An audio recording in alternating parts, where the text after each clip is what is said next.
Man, we're back. I had to bring the homie back. What's I up had with to it, bring man? Charleston back. Yeah, solo dolo. Yeah, he wasn't feeling the other shit. No. I didn't play football. I didn't play basketball. I couldn't join the Boy Scouts. I tried to run track and came in next to last every time. So I ran long distance. But I was a little boy that grew up in the hospital by my motherfucking self. First with a broken leg. I had like 3 or 4 leg surgeries. I had 9 eye surgeries. So I ain't really started playing with motherfuckers till I got in the 6th grade. And then after that, I went into the boys' home. And then I was such a little bad motherfucker in the boys' home, I was always in lockup. So I've been a nigga by my motherself, learning how to play by myself and talk to myself. I thought you were in character the whole time until you called me the next day and was like, I wasn't feeling that anymore. Nah, homie. Because sometimes it's hard to tell with you. If you trying to make a viral moment or if you like being real genuine. Because there was no substance. It was no substance, and the nigga was having to work hard to find a message in the questions, right? So and then just as I'm a player, homie, you don't bring up no nigga. Well, yeah, man, come on, homie, you don't do that because what you doing is got families. We got a relationship. You just chiming in. So, you asking all the kind of questions, homie, kind of like to trip a nigga up or shame a nigga, not to, you don't have no direction with the question. So for an intellectual mind like me, homie, that's very offensive. You can't tap into that side of my brain. You go get that ignorant, and I was offended. Yeah, I was offended by certain questions. And that's on any platform. Because that's how I know how to take you serious. That's how I know how to deliver. That's how I know what to bring out based on the questions. So that's why I act a certain way when motherfuckers ask me certain questions. Because you dumbing me down.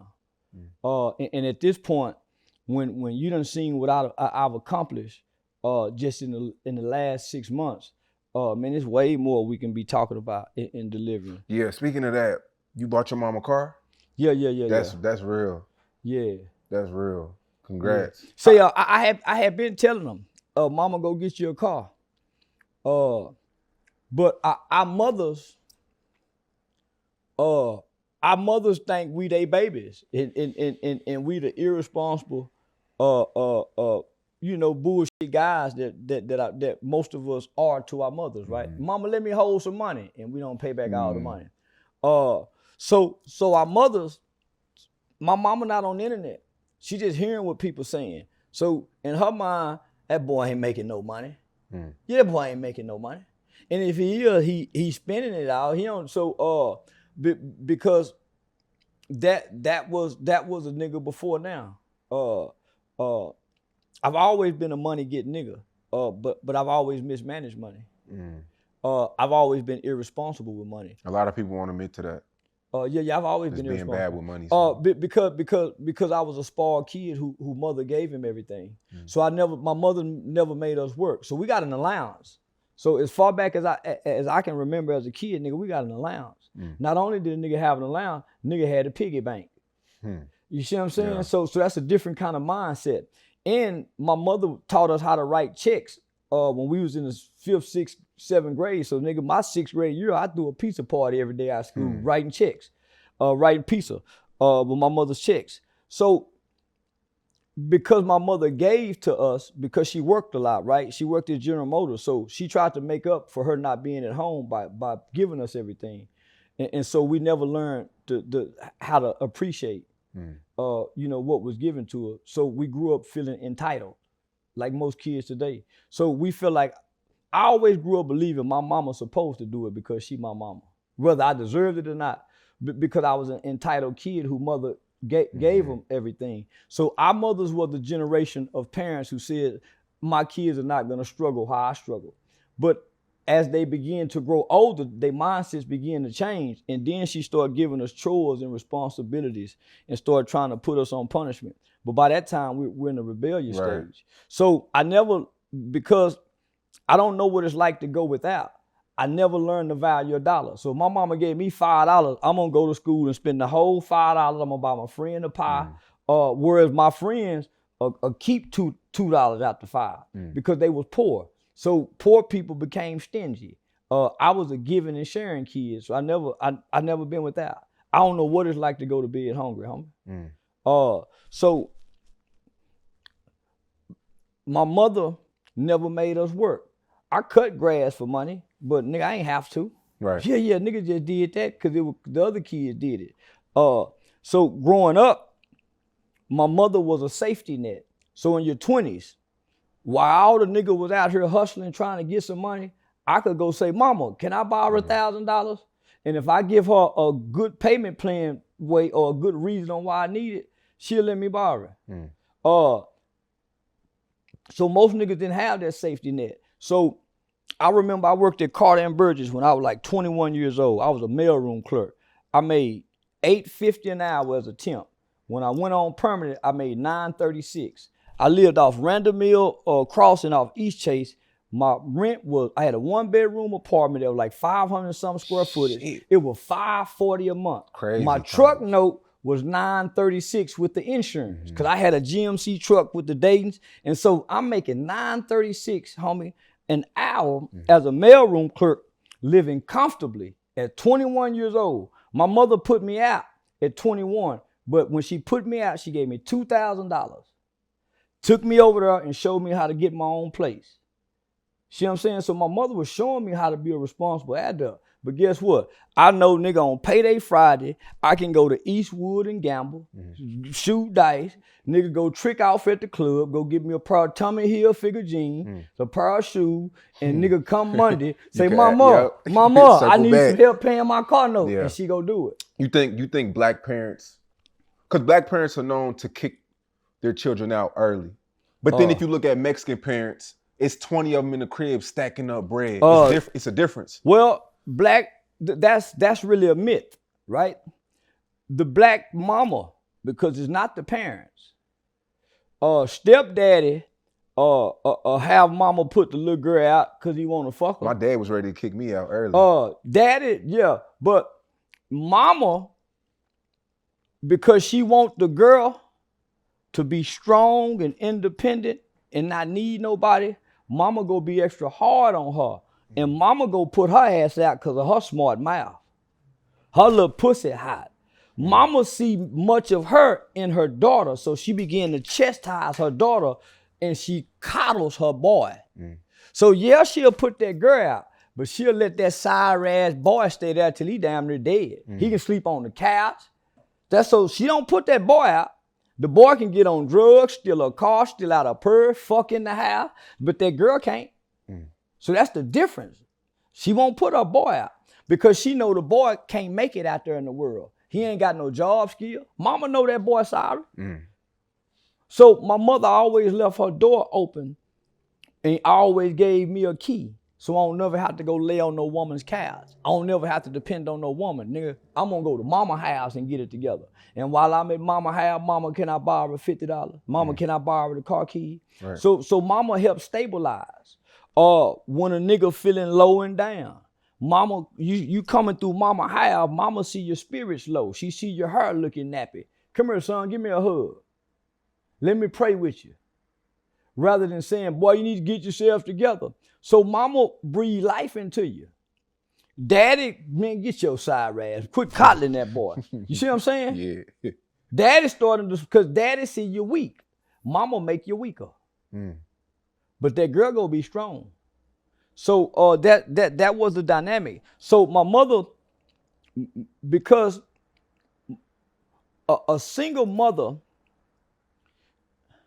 she can only nurture and provide the necessities that the boy needs, but she can't guide him. She can motivate him, she can encourage him, she can love him. She really can't discipline.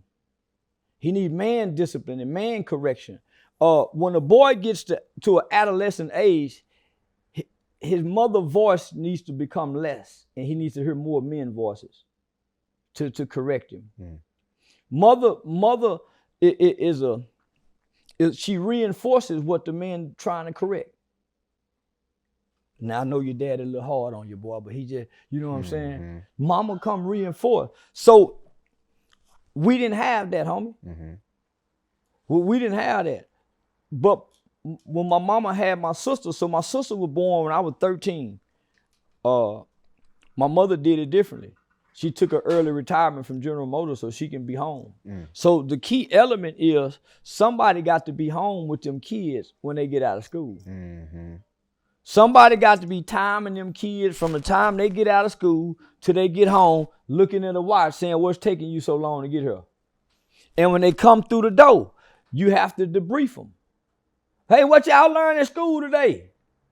You did? But tell me, what you mean you didn't learn nothing? Boy, you been at school late. So you have to debrief them, see what done went on. What y'all talk about? What you and your friends do? What y'all, you have to pry. And then you have to find some type of environment where you and your kid looking at each other in the face. So you can see if the motherfucker getting high, the depression. That's what they used to do back in the day. Everybody comes to that table. And nigga dad is sitting around, looks, hey, boy, what's your goddamn eye red for? Girl, what's wrong with your hair? Is that grass in back of your hair? Because they used to lay in the bushes back then and fuck. Little girl coming there, got a little grass back there in her hair, little hair messed up. You got to know what to look for. Come on now. When your kids go spend a night over somebody's house, homie, when they come back, you have to watch your kids, my nigga, and see if there's a change in their behavior. Because strangers don't touch the babies, nigga. It's a family member, close friend of the family member. So my mother kept us at home.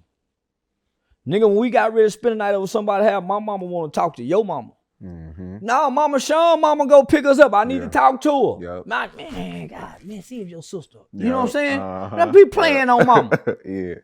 Shit, so now, homie, my mama was the mama when we ran away from home. She coming to the project. Say, y'all seen Charleston? Boy, your mama been down here looking. Yeah, she coming to the block and everything. And if we got in trouble in court, yeah, they did it. Yeah, they did it. Your mom? Yeah, because my mama don't condone wrong. She don't care who it is. Her mama, her son, wrong is wrong. So as a mother, my mother didn't condone our wrong. She wouldn't lie for us. Police knock on the door. Is Charleston in here? Yeah, in here. Come here, boy. They say, yeah. One of us get away. My mama going down there and say, I know Charleston was with y'all. Word. Man, I know Charleston was with y'all. You didn't build resentment? Because No. Because all I know is an honorable woman. I don't know nothing different. So why would you resent that? So what I learned was because my mother was an honorable woman, I got a lot of favor in the courts from them white judges, white probation officers, because they looking at my good mother. Yeah, the household. They looking at the head with the fruit and the roots and the fruits are one and the same. The roots and the fruits are one and the same. The apple don't fall too far from the tree. Them people know that. That's why when a nigga get in trouble, they ask you, was your grandmother and your grandfather addicted on drugs? So when they assess you from your lineage. And they determine what kind of classes, what type of drug based on your mama, your granddad. So all of that, homie. So I didn't know my mother's honor and her respectability is what made the courts have mercy upon me. I just think mama got the power to get us out of trouble. So even in jails, homie, so I learned when I started working with kids, nigga, a lot of nigga, they being hard on you because your mama, nigga. How she coming to court? How she talking to the judge, nigga? That's why they won't release you. They see your mama can't control you. You keep running away. So you make it easy for these white folk to take you from your mama and your grandmama, nigga. And they ain't got no control, nigga, once this white boy gets you. They got to make these young niggas see it like that. Because CPS will get them and have them over there in the white household where they can't even get no grease in their head. Now they walk around in a white school system Yeah, with wing worms in their head, because the white folks don't know they little motherfucking ass need grease in that hair. I done seen it. So when the BMW, right? Yeah. The caption was, "I did it because I can." Yeah. Like, what was that feeling like? It felt good, man. My mama, to make my mama smile, because we brought a lot of grief and disappointment to mama, homie, as children, going against what she was trying to teach us. Because she was really about to have a nervous breakdown, in trying to counter what we see in our family, the negative elements of the male traits that my mother saw in our immediate family. So my mother worked hard to instill good morals and good values. So to reward her, I was always the kid. If I got some money, I go give mama some. Now I might come back and borrow it back, but yeah, I'm gonna give mama some. Yeah.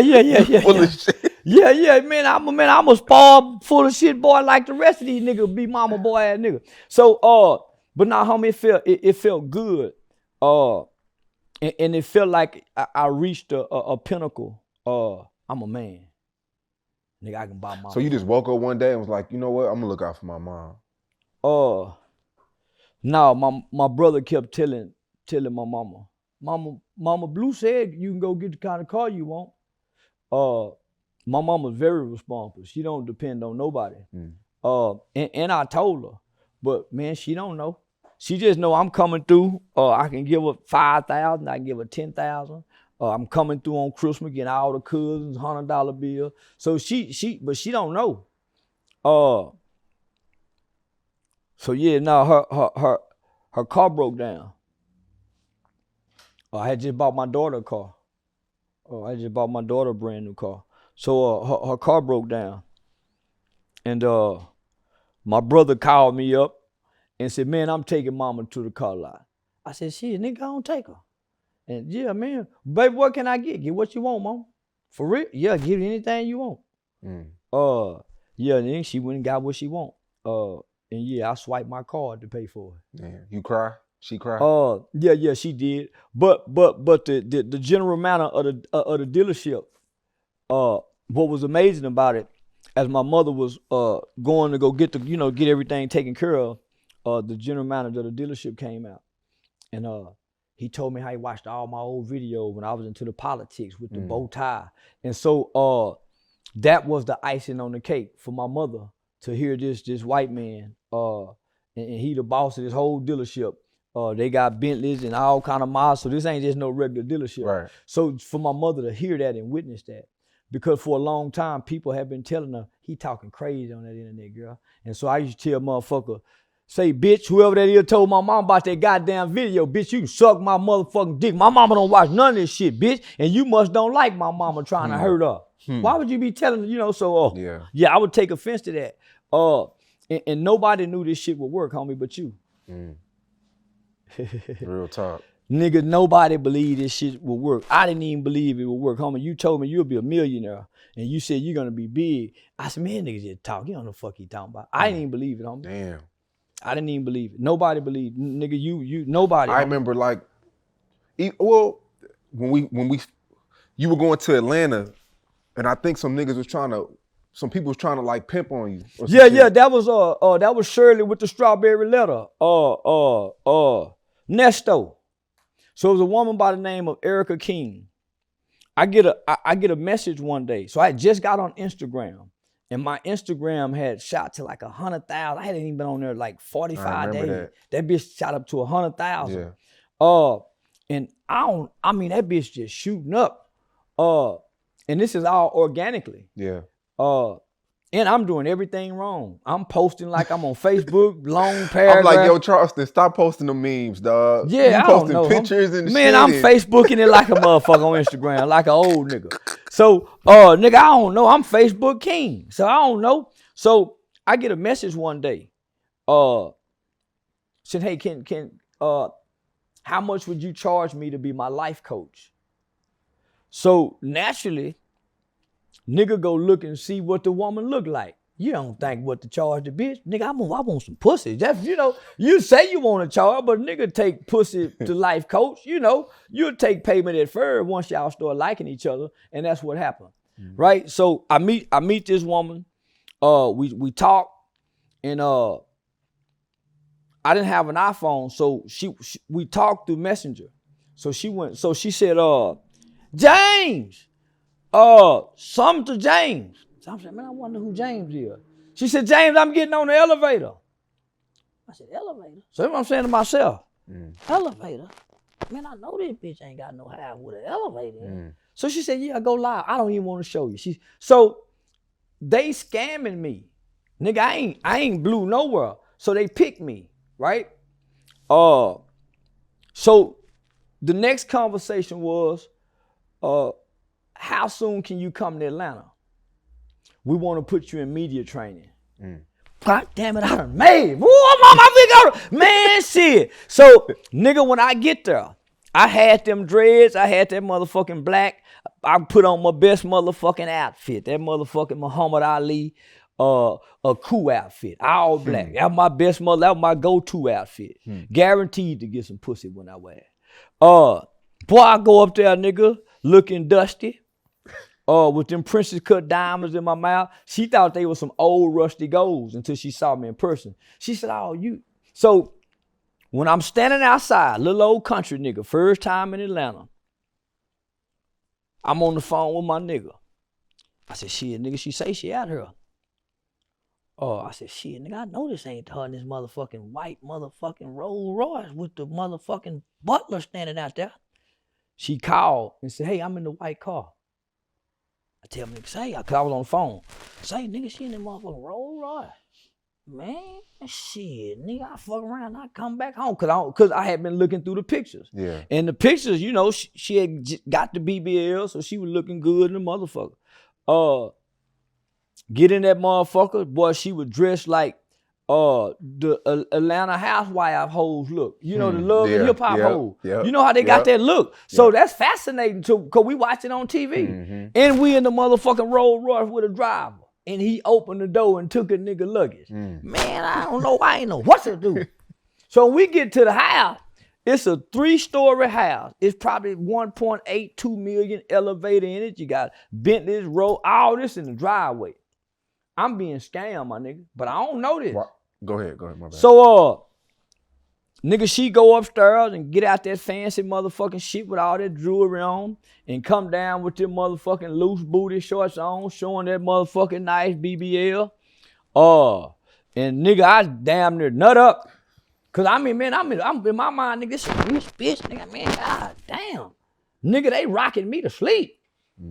So, that first night we chilled and kick it. She still working me over with the life coach shit. With the praise and admiration. But putting everything in my face. Boy, that motherfucking nigga Shaka Zulu said, how do you trap a monkey? With shiny objects. So that's how they trap us, homie, with these shiny motherfucking eyes. They got me too. So I stayed there like 3 days. I come back within probably a week later. So now they offered me a contract. But they trying to rush it so fast because I'm so green. I'm game tight, but I don't know nothing about this industry shit. Yeah. So they running circles around me. So they had me sign a contract that was outdated. I don't know it's outdated at the time. They just rushed me to get me to sign it. So now I'm going through media training. So at that time, I probably had seen Nesto probably a couple times. So he come over, introduce himself. So he played real laid back and cool. He just been to the feds and everything. Handsome old nigga with the gray beard that still can fuck the young hoe. And so Shirley with the strawberry letter, they pulling up in the motherfucking Bentleys and Rolls Royce. Nesto driving her. So nigga, I'm amazed by this shit. You know what I'm saying, nigga? And I'm in a motherfucking 3-story house, and they let me cap like this mine.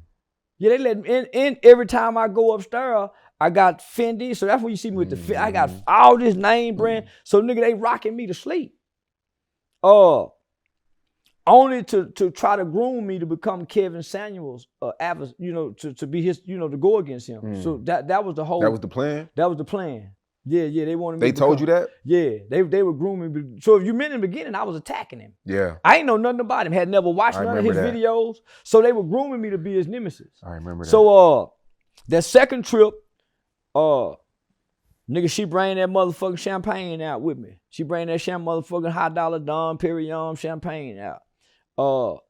We end up going downstairs to that motherfucking bottom floor with a big ass motherfucking room, or the motherfucking shower like a room. And nigga, we cut that radio on so James can't hear us fucking.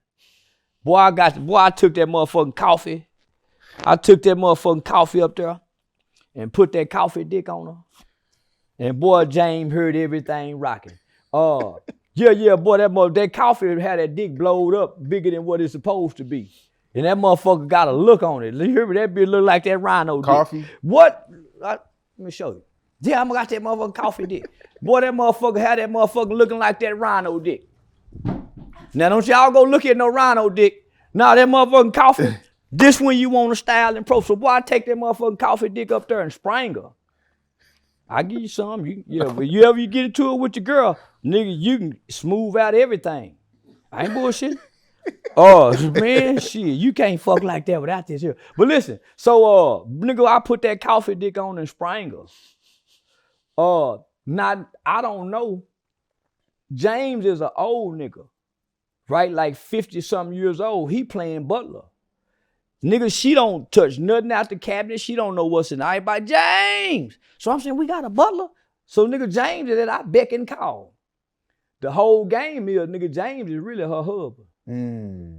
Nesto, everybody, man, you can't tell me Shirley with the strawberry letter wasn't in on this. Everybody running circles around me. So me and the bitch fucking now. Now she want to know how much money you say your wife gave you.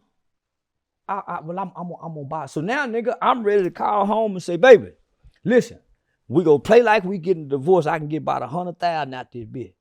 So now I'm hollering about playing. But I ain't playing. I'm thinking about leaving my wife to come be with this rich bitch. And I'm just gonna send you some money, baby. So you walking all throughout the crib and you haven't met the husband yet? James is the husband, but he playing the butler. Okay. I'm thinking James is the butler. Okay. James playing a hell of a role. So you met him plenty of times. He the nigga standing outside the door playing butler. Bringing you the food or he whatever. Cooking, he waiting on hand and foot. And I'm plunging in his wife, and he up there playing like he got to go to work in the morning. She younger than him? Way younger than him. She was younger than me. So and she was a nice looking chick. He knew you was hitting that. I was making noise with that coffee dick. Boy, you hear me? Boy, ain't no silence with that motherfucker there. You lying to me. Pressing knob, nigga. So he had told her. So the next day she said, we gotta be quiet. We went to the third floor this time. Cause he can hear her making noise on the bottom. So we went up to the third floor. So nigga, she laying all the motherfucking D's out. So now she telling, say, look, show Sauce Walker this. That when Sauce Walker had just got his Rolls Royce or something. So she saying, show the D's on this. Tell Sauce Walker you can't get no savage. So I went to fucking with Sauce. She laying out all the D's to the Lamborghini truck.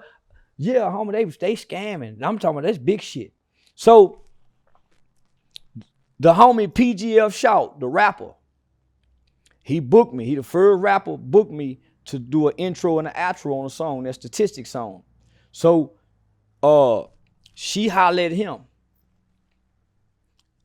She set up the booking, $5,000. Boy, this is my first big payday. Man, all I gotta do a song. So he cashed out me $2,500. She take the other $2,500.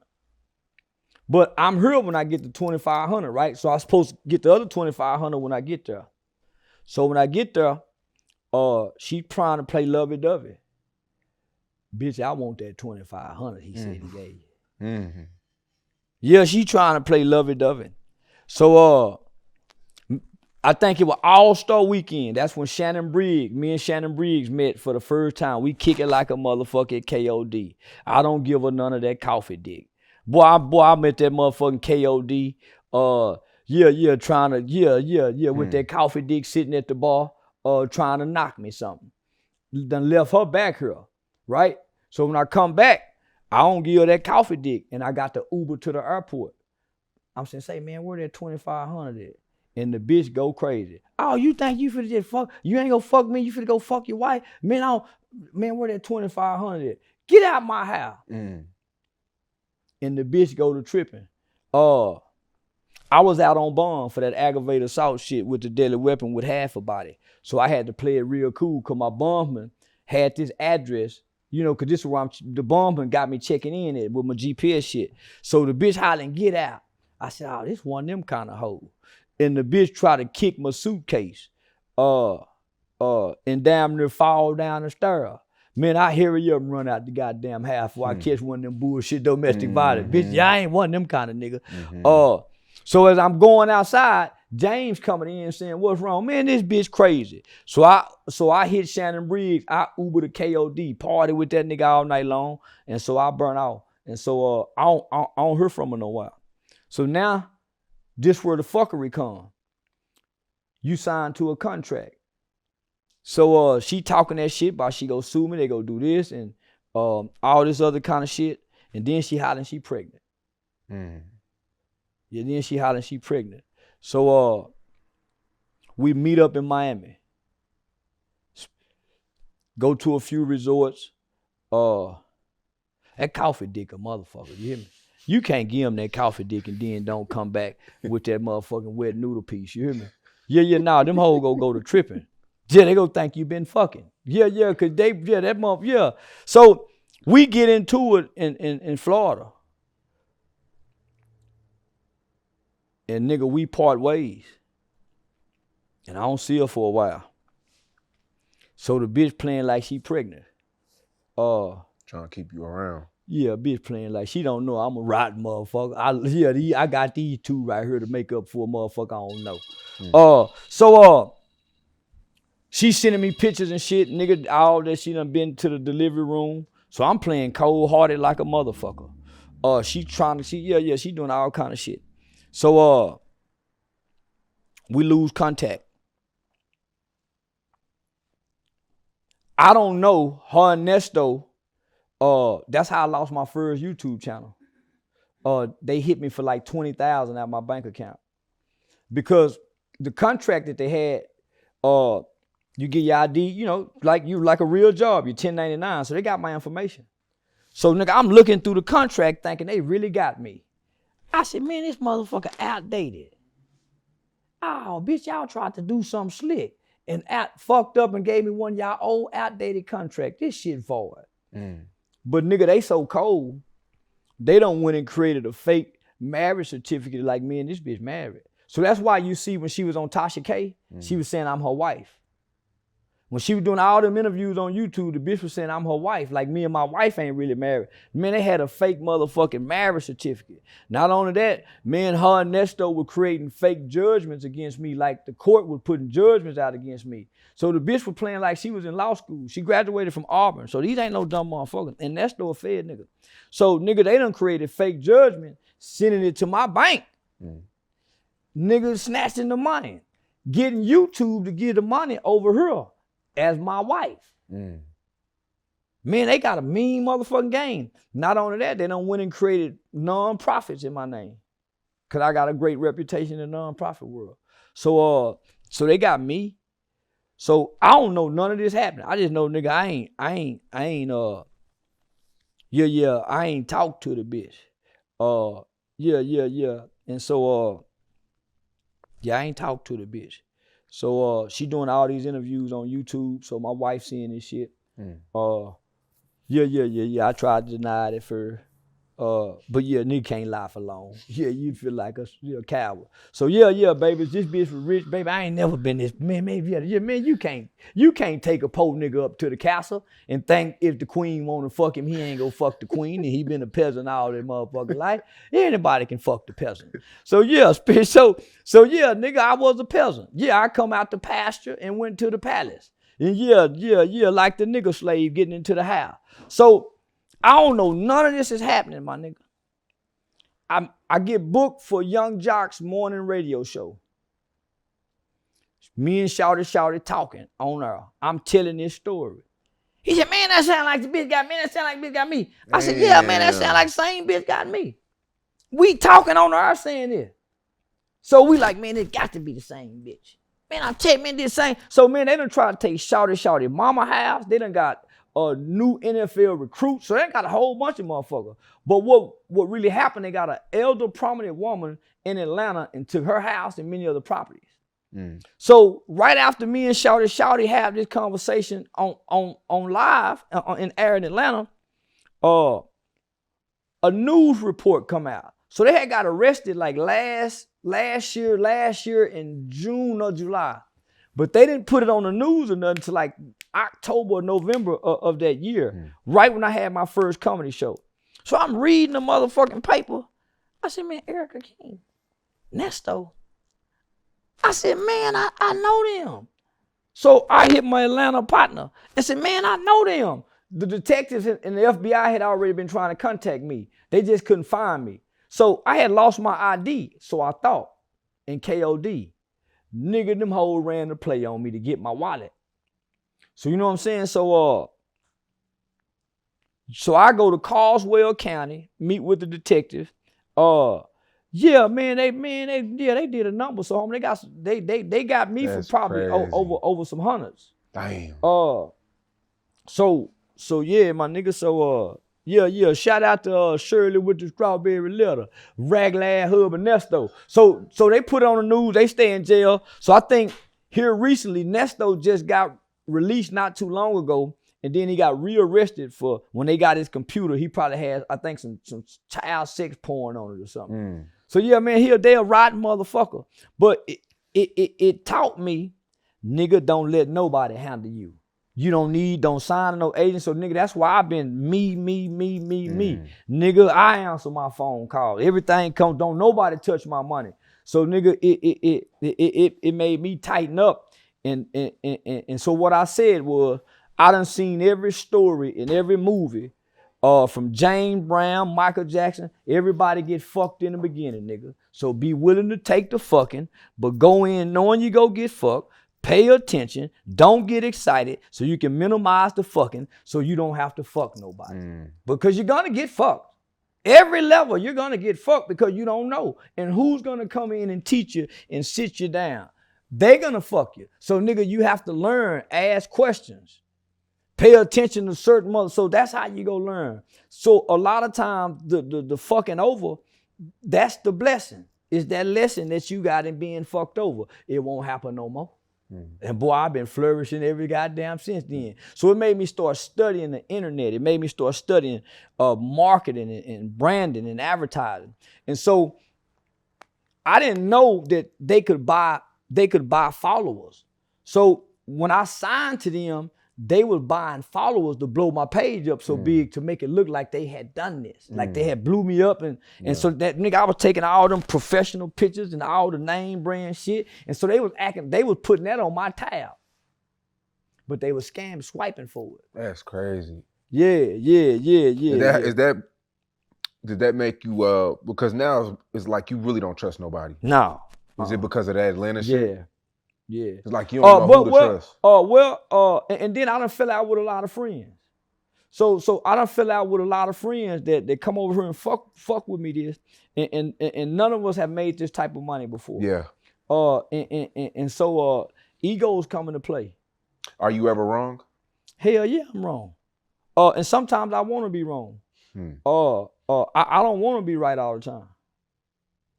Nah, nigga, I got some flaws, so I know I'm gonna be wrong. But I don't never have wrong intentions. That's solid. Yeah. That's solid. Yeah, I don't never have wrong intentions. I remember, just recently you went viral at the Super Bowl. I don't know if you were walking somewhere in Vegas with security and a lot of people were asking, where was Dewberry? Where was Dewberry? Where was Dewberry? What's the relationship like now? Because a lot of people haven't seen y'all around too much. Dewberry we still together, nigga. Yeah, we still together. Nigga, he got shit to do too. Yeah, nigga, he got a kid, he got appointments and shit he got to go to. So the objective is, homie, when you and your nigga start robbing together, You and your nigga start hustling together. Y'all start out together. But the objective is, nigga, we got to split up. One nigga go that way, another nigga go that way, we get the money, come back, and we meet back up over here. Mm-hmm. But nigga, at some point, nigga, we got to split up, my nigga. Cause we got our own lane. Yeah, nigga, once you bring your nigga with you long enough, and nigga, he pick up and learn what he need to learn, then he go that way and put his game down. You think that's a lot of people's problem? It's some rappers who, they can't go out if they not 50 deep. They always gotta have their homies. Because everybody in the same lane. And one nigga is supposed to be here. So we crash out because all of us ain't supposed to be in this lane, my nigga. Nigga, LeBron James had 4-5 niggas with him. All of them doing something different. Yeah. Everybody ain't doing the same thing. I agree. So my nigga built a brand. Nigga Dewberry a brand now. He got a YouTube channel. So no, nigga, he a brand. So it's just like a nonprofit. When they came home from prison, okay, homie, we all go work with Hype. But nigga, you in Dallas, you in Port Arthur, you in Houston, you in Waco, you in San Antonio. Nigga, we all go have our own nonprofits separately, where if we come together, it's more organizations working together rather than all of us under one organization bickering and fighting because we all alpha males. One thing you said that always stuck with me, you said that two black men that just partnering together, doing business together, don't work. And you say you learned that from my OG. From the old man Pop. He said two black motherfuckers ain't got no business hanging together or being together. I said, why, Pops? He said this what his daddy told him. All they go do is argue and squabble. Two black motherfuckers. If you see them on the roof together, when they sit down and take lunch, they go start arguing over football and basketball. If you see them out in the community marching together, they go start arguing over Hebrew, Islam, Christian. They go argue over east side, west side, north side. They go argue and squabble and fight. They'll never work together to build, manufacture, produce, or create. They can't do it. They don't have the minds to do it. The nigga with the football mind can't build. Cause nigga, if you like the Redskins and I like the Cowboy, when the Cowboy lose, nigga, I ain't working with you. Don't tell me a motherfucking thing about my Cowboy. We go quit working together. Nigga, and we go want to fight one another over that white boys team. Cause I'm from Dallas, nigga. Nah, homie, and we go really be in our feelings about this. We don't, nah, homie. Everybody else can work together feeling like that. Hey, Jim, goddamn Steelers got him. You goddamn it, Tom, man. You know what I'm saying? Nigga want to squabble. Bitch ass nigga. Yeah. So, they left our bodies and took our minds. That was the whole objective, to make the slave what he was, nigga, so he can be as strong as he was. Take the mind and let him keep that strong body. So, me and my nigga, homie, nigga, we been together since we were kids. Nah, nigga, he ain't went nowhere. And he ain't going nowhere. You hip the BossMan Dlow? He got that song, Get In With Me. It been blowing up because Rick Ross' baby mom been playing his record. Well, he recently went viral. She blew up the song, but she exposed him for getting his ass hate.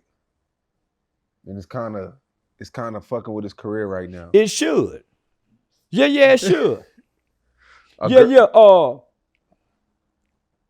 See, I got a stand-up comedy act where I asked the crowd, what nigga walked into the barbershop? Because ass eating had to come from the barbershop.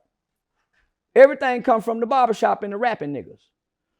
I remember in the 90s, nigga, nobody eat pussy. Our daddy and them didn't eat pussy.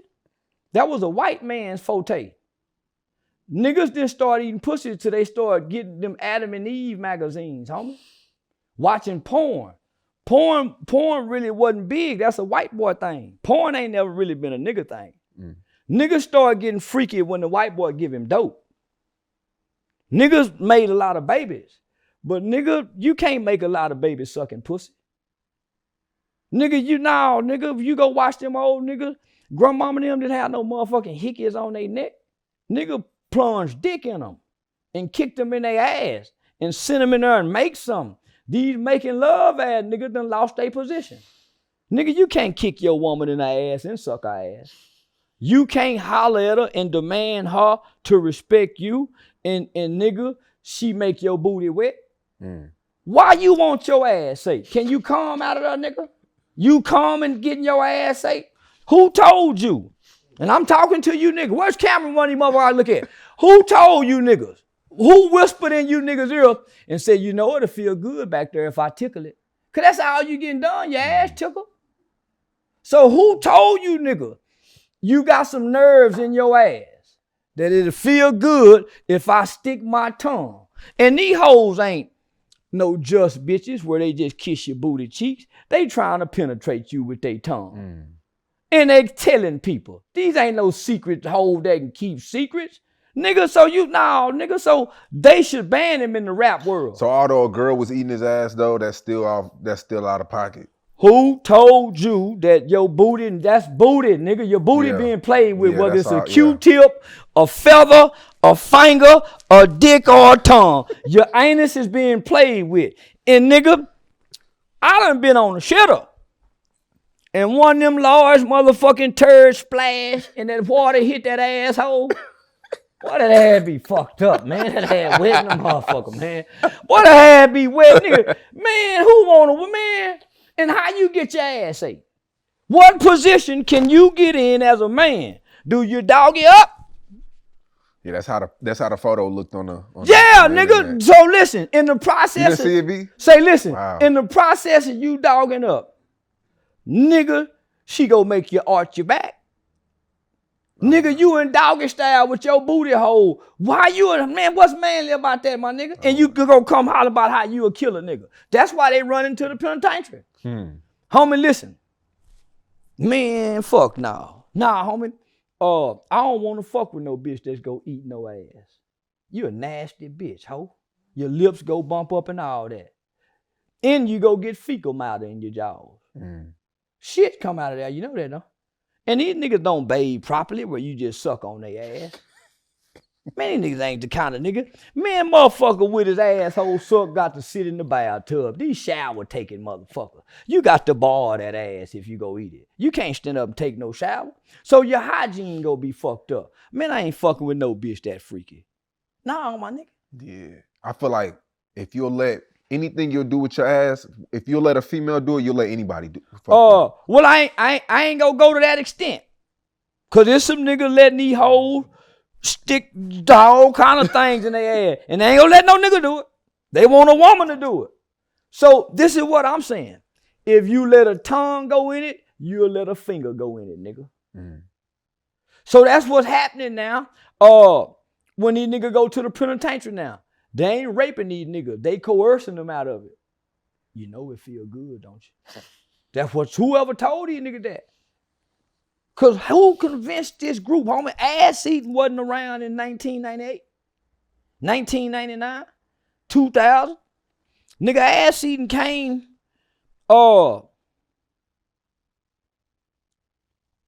shit, man, around the Twin Towers falling. Around that time. 01? Yeah, around that time. Why that time? I don't know. Because that was the emerge of the gay population. That's when the gay people were starting to really come forward and say, hey, y'all, we all gay and we need to start getting rights. That's when gay people really start banding together and say, y'all go give us some rights. And they start creating terms and things. So that's when the LB. Yeah. That started around 01? Yeah, that's right, yeah. They had been rallying. They had been rallying in the Ricky Lake talk show era in the late 90s. They had finally come on out the closet, nigga, in the millennial. 2000, 2001, nigga, the gays had finally come out the closet and started banding together. And they started growing. They started getting political.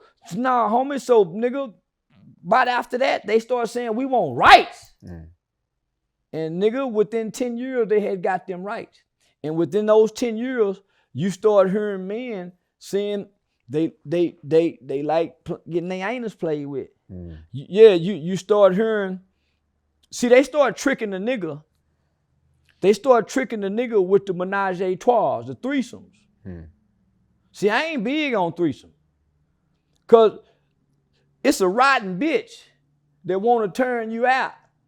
These freaky hoes. So it's in every woman's nature to conquer the beast in the man.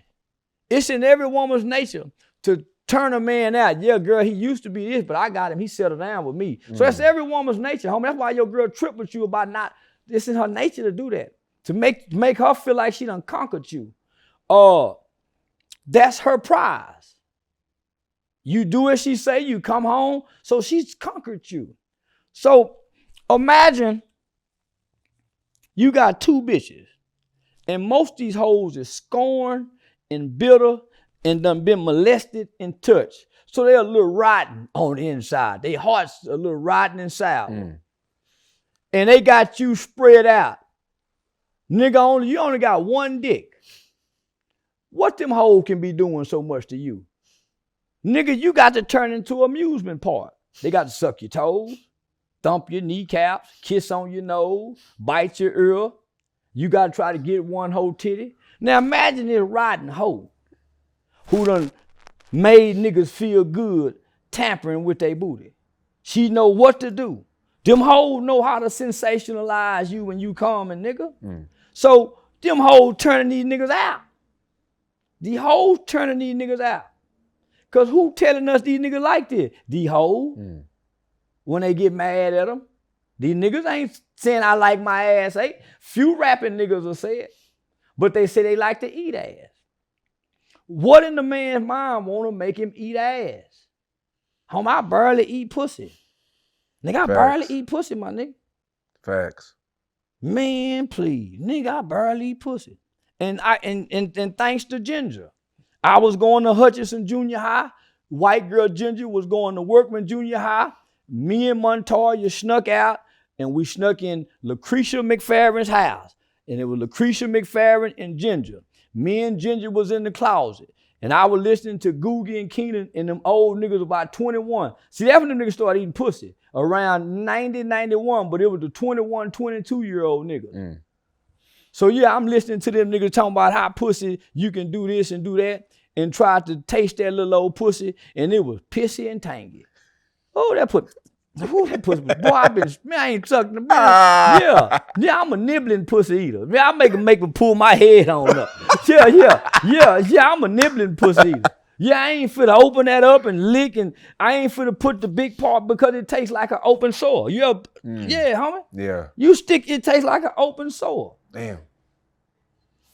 And that motherfucker bleed, come, and piss. And them hoes so rotten, they'll push your face up in it and wet up your whole motherfucking face. Bitch, I ain't done it no more. I ain't bullshit. So now, nigga, so I learned how to press dick and push dick and make dick king. That's crazy. You went to Hutch, I went to Hutch too. Yeah. Damn. Yeah, so niggas who suck pussy, they get put out. They clothes thrown out the door. And yeah, them niggas get mistreated. Niggas that slang dick, they get begged to come back. Yeah, the lumberjack nigga and a motherfucking me table washing ass nigga ain't the same nigga. Freddie Gibbs went viral too. His girl just exposed him for having his ass out. You see that? Oh, this is on Twitter. Oh, you don't be on Twitter. Yeah, I ain't on Twitter, man. Yeah. It's been like going. the same situation. Well, 50 Cent told her that them niggas over there, Ja Rule and them were taking them X pills, getting in the shower with each other. So what's happening with these niggas, homie?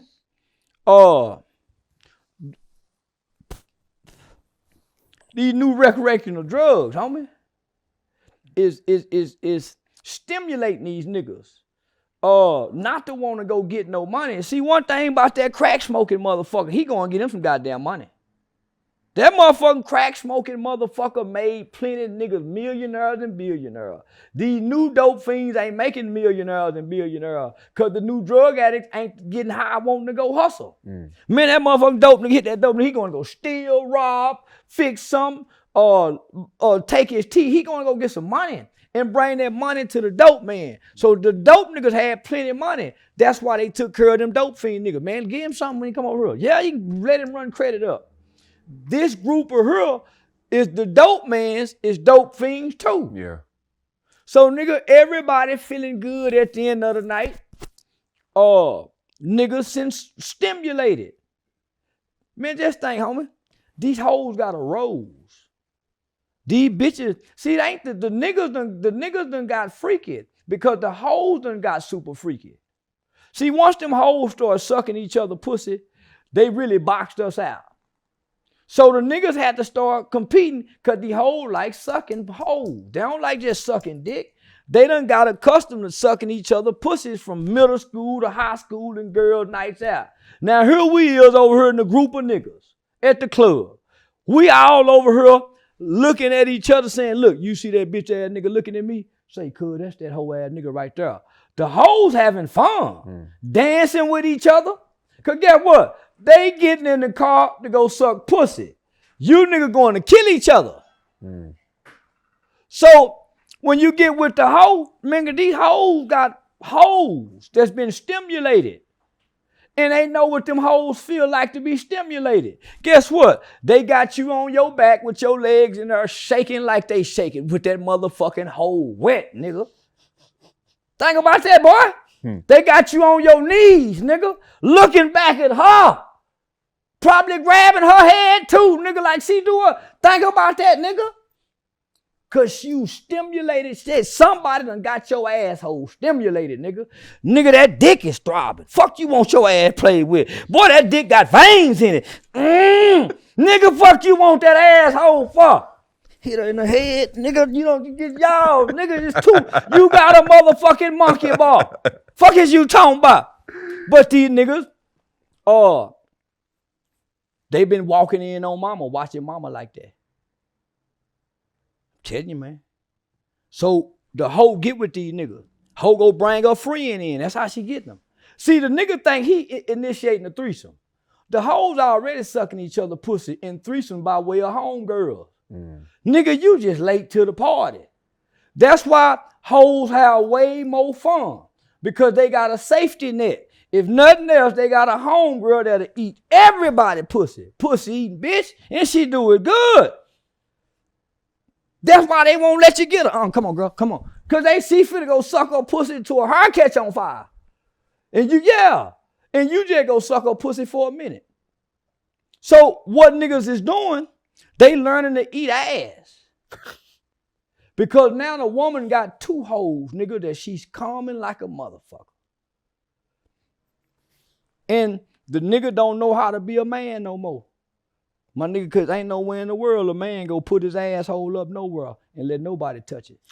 Do you feel like men are still the prize? Or are men the prize? You feel like women are the prize? But it's less men than women though. Well, that's why you see 7 niggas in the trap and it's only 1 nigga with a woman. See, everybody ain't getting pussy. That's why some niggas got to get booty. Because it's addiction. Homie, listen. It's more women than it is men. So and then it's you really gotta count the niggas who go to jail. So it's really 16 to 1. So if it's 16 women to every one it's black, 16 to 1? It's 16 to 1 in the black community. So if it's 16 to 1, why are so many niggas grouped together? Why do so many niggas wake up every day to be together? If the girls outnumber us. That's what I don't get.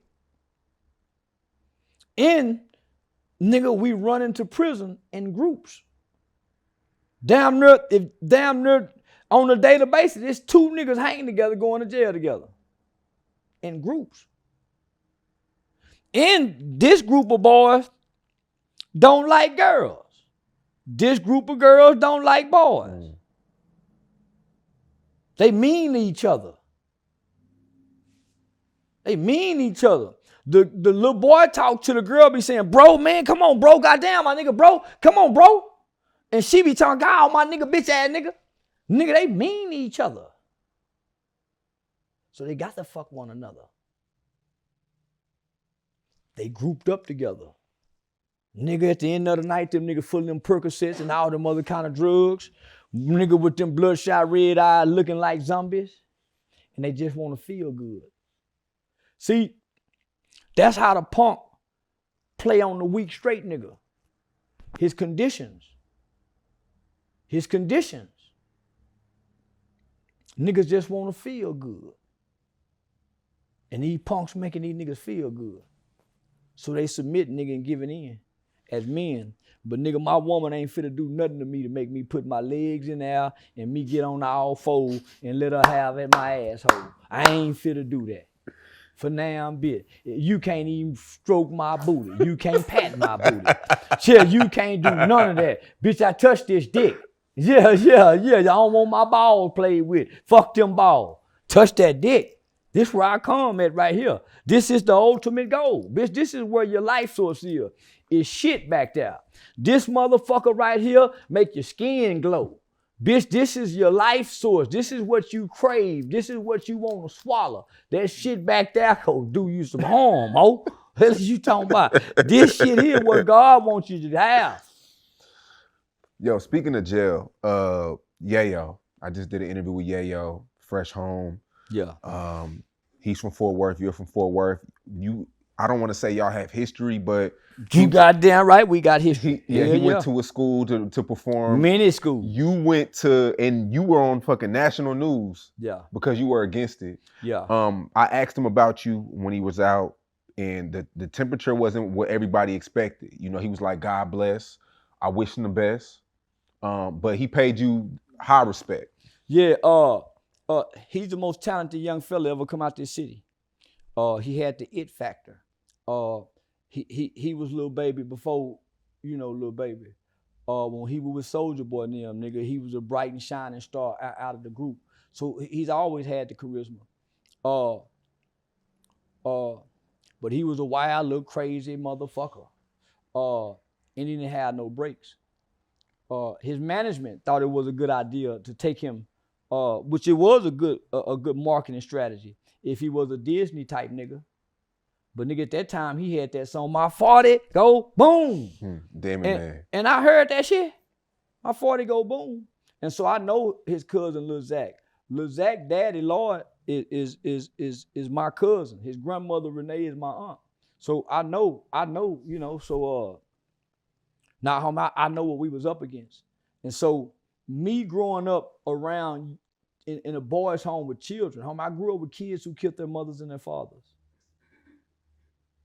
I grew up with kids who killed their mother. I grew up in the 90s with kids who committed some of the most worst and heinous crimes in the state of Texas to this day.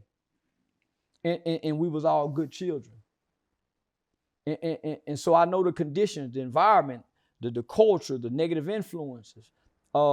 It can destroy not just a community, but a generation of children like it did us.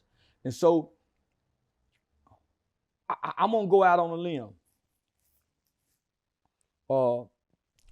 Probably besides Chief Keef.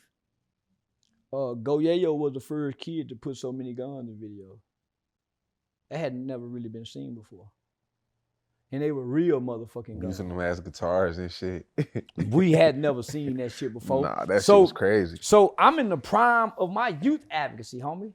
So nigga, I'm really working with the Texas Juvenile Justice Department. I'm teaching classes down at the McCart Parole Office, Central Parole Office. I'm teaching classes every Tuesday and Thursday with Welcome Back Tarrant County with Chaplain Jerry Carbook. So all the OG niggas have to come to my class, homie.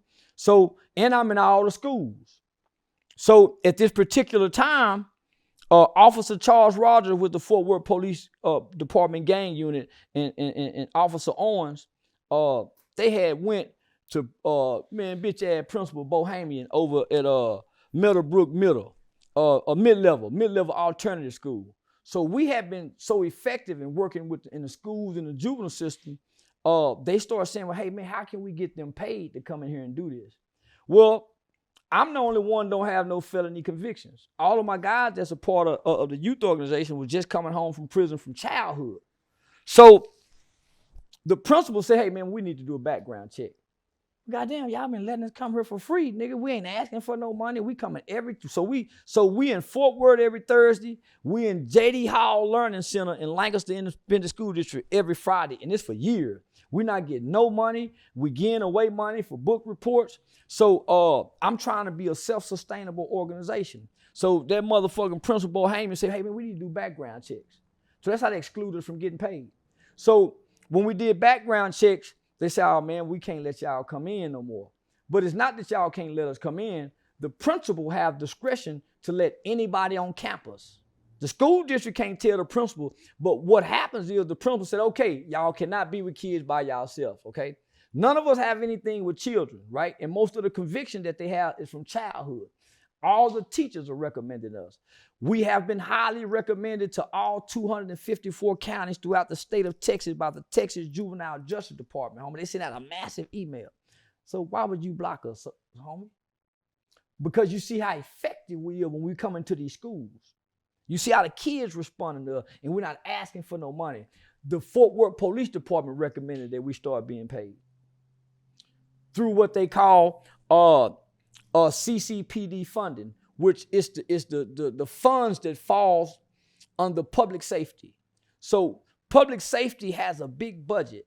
Crime intervention, crime prevention, parks and recreation, boys. So that's a big motherfucking budget. And a third of that budget goes back to the community to help us. So y'all don't need the rapper to come motivate the kids for the pep rally, for the STARS test with violence. Because once we see the kid here, we start looking online and see this kid, that nigga was having fight videos every other day. So he's a violent kid, promoting violence. Whose idea was it for him to go to this school? And he started at the middle school level. Damn it, man. Damn my fault. Boy, when I saw that shit, I said, God damn it. So it was never about him because I understood he was a kid. So it wasn't about him. Fort Worth School District. So I started looking at the policy. And what I found out is... Wait, that camera, I don't know if it made a noise. The middle? Oh, it's okay. Yeah, we're still recording. So what I found out is about the school district policy is that the fathers can't even come up to the schools and volunteer for school day, field day, or have lunch with the kids if they got felony convictions. They can't ride the bus on the field trip. They can't be a chaperone to nothing because they have felony. That's most of these motherfucking kids' daddies. So how y'all go exclude the fathers for having access to the school, but y'all give this rapper with these violent lyrics, violent content, violent behavior to have access to our children? They said I live for a pep rally. So I called the news. I called Channel 8 News, and everybody was appalled. Everybody with good sense, except the black community and the hip hop community. Oh man, he hating on that kid. My son go to that school. So what I said was, let's see if they passed the STARS test. And everybody failed the STARS test. Nah. They failed horribly. That year when he went up to the schools, homie, I started posting the school reading reports. Only 36% of children in Fort Worth ISD could read on or above their grade level. Majority of children that schools he went to, mostly boys, was in special ed. They can barely read, homie. 36%. Do you know how low that is? But they can say my 40 go boom, and nobody seen a problem with this, my nigga. And the whole community turned against me. So what I said was, they just sowed seeds of violence. And since then, we have never seen a force of children dying and killing since those seeds have been sown, because every parent in this city had the Go Yayo thing in the head. Children began to die around Go Yayo. Other enemies, young children as young as 10 and 11 and 12 years old started listening to it, and they started becoming enemies and taking this out, and they started killing each other. The emergence of J-Dub, the emergence of Lil Rodney. I'm working with these babies at the Classy Lady. I'm in the juvenile detention center. So now I done got introduced to criminal defense mitigation specialist by Shannon Ross and Miss Brendan Ross, criminal defense mitigation firm, as well as attorney Mitch Note, who's the best capital murder defense attorney in Texas in the Collin County area. So I done met these people. So now they're bringing me on to help them get children lives spared and lessen sentence by helping me present these mitigating factors to these white juries on our culture. Because we are programming our children to kill. We are programming our children to rape. So that's when I started seeing young niggas catching rape cases for running trains and recording it. Were you shocked at Yayo's response to you? Nah, he was a kid at the time, homie. He told me the other day off camera that he paid attention to a lot of Kevin Gates. And I remember Kevin Gates did that to you as well. His response to you was it was with love. Well, this what I know, homie. He a man now. He was a little boy then. He was a little boy who was a superstar, who had the world at his fingertips. Cocky and arrogant in the motherfucking, couldn't nobody tell him nothing. Not even the people around him. So he had to rise to fall. Can't nobody tell the young cocky nigga nothing. Nigga, can't nobody tell Kobe nothing. What's that white boy that pushed his coach, Kels or whatever? Can't nobody tell him nothing. Because if somebody can tell him nothing, he would have never approached his authority member like that. So when you got the it factor, nigga, you tend to be a little cocky. Nigga, coach can't coach you. He got to pander to you unless you're a strong man. So I understand, my nigga, it was never about him. I wasn't attacking him. Right. So that's what made me start beefing with the gang banging nigga. Cause I got niggas coming up to me now. So I got niggas coming up to me now saying, man, why you picking on the kid? Nigga, y'all don't see nothing wrong with this? Y'all got kids? So what ended up happening, all the OG niggas in this city, Crip and Blood niggas, all of them got at least one son who's trying to mimic their father gangster ways. I started using the seeds of the fathers and the sins of the fathers. That's how I started making these niggas pay attention. Look at y'all sons, nigga. I'm down here in the juvenile detention center. You nigga were dope fiend. Look at your son. Some of you niggas' son went blood because they were Crip, because they resent you niggas. Some of you niggas' son trying to gang bang harder than what you niggas are trying to prove to you he better than you. Because he won't listen. So I start shaming these niggas. So when he dropped that song, that motherfucking Channel 8 song, I said, homie, that little nigga can rap. I pulled back from that little nigga. Man, that little nigga got some talent. I could have got a couple of teachers for that nigga went bad a bad motherfucker. I was secretly bumping that motherfucker. And I secretly became a fan of him. And so I would be disappointed, homie, to watch him crash out. So I would start saying shit because I would be disappointed because, nigga, you got it. Nigga, you got it. What his mindset now? I mean, he did 4 years in the feds. At USP make them all grow up. That Fed, nigga, they make them all grow up.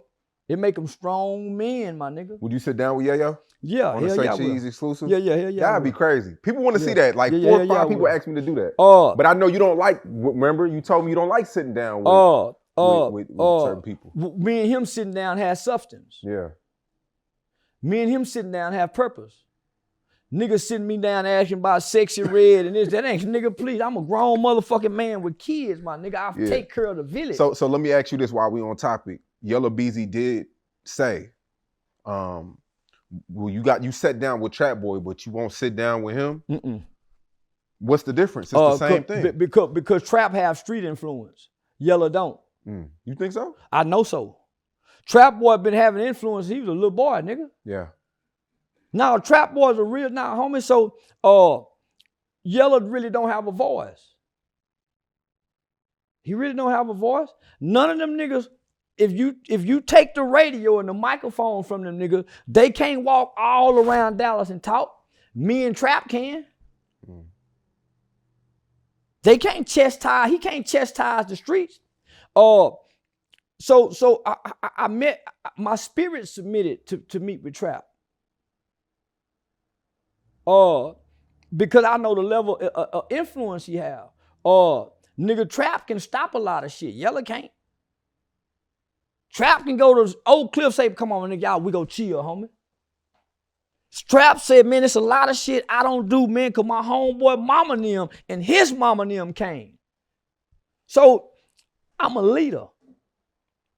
I'm a leader, my nigga, and I focuses on self-improving me. So I look to talk to other leaders. So I don't see Yellow as a leader. Go Yayo, you feel like, and you always say jail. I recommend it. Yeah. I recommend jail. I think jail. That sound fucked up. Yeah, I recommend it. You say that, bro. Yeah, I recommend jail for a nigga ass. Yeah, I recommend jail like a motherfucker. Because nothing in America, not even the public school system, nothing in America produces a better group of black men than the prison system in America. Nothing. Nothing teaches them better. Nothing makes them grow up and become better men. Their mothers and fathers can't do it. They need prison, my nigga, or the military. So prison or the military should be mandatory for at least 2 years. Nigga, in between 18 and 24, if you don't know what you want to do. You get in trouble one time, you go to prison, nigga. You go to prison, preferably federal prison. Because in federal prison, you don't do a bunch of fighting and playing dominoes and fucking. Them the state niggas. State niggas playing dominoes, fag game. You don't, they be dancing. They be having fashion shows. They be walking down the runway with knives. You don't see that in federal prison. Talent shows and shit. Man, them niggas be having slip and slide parties on the concrete, wetting the shit. So you don't see that in federal prison.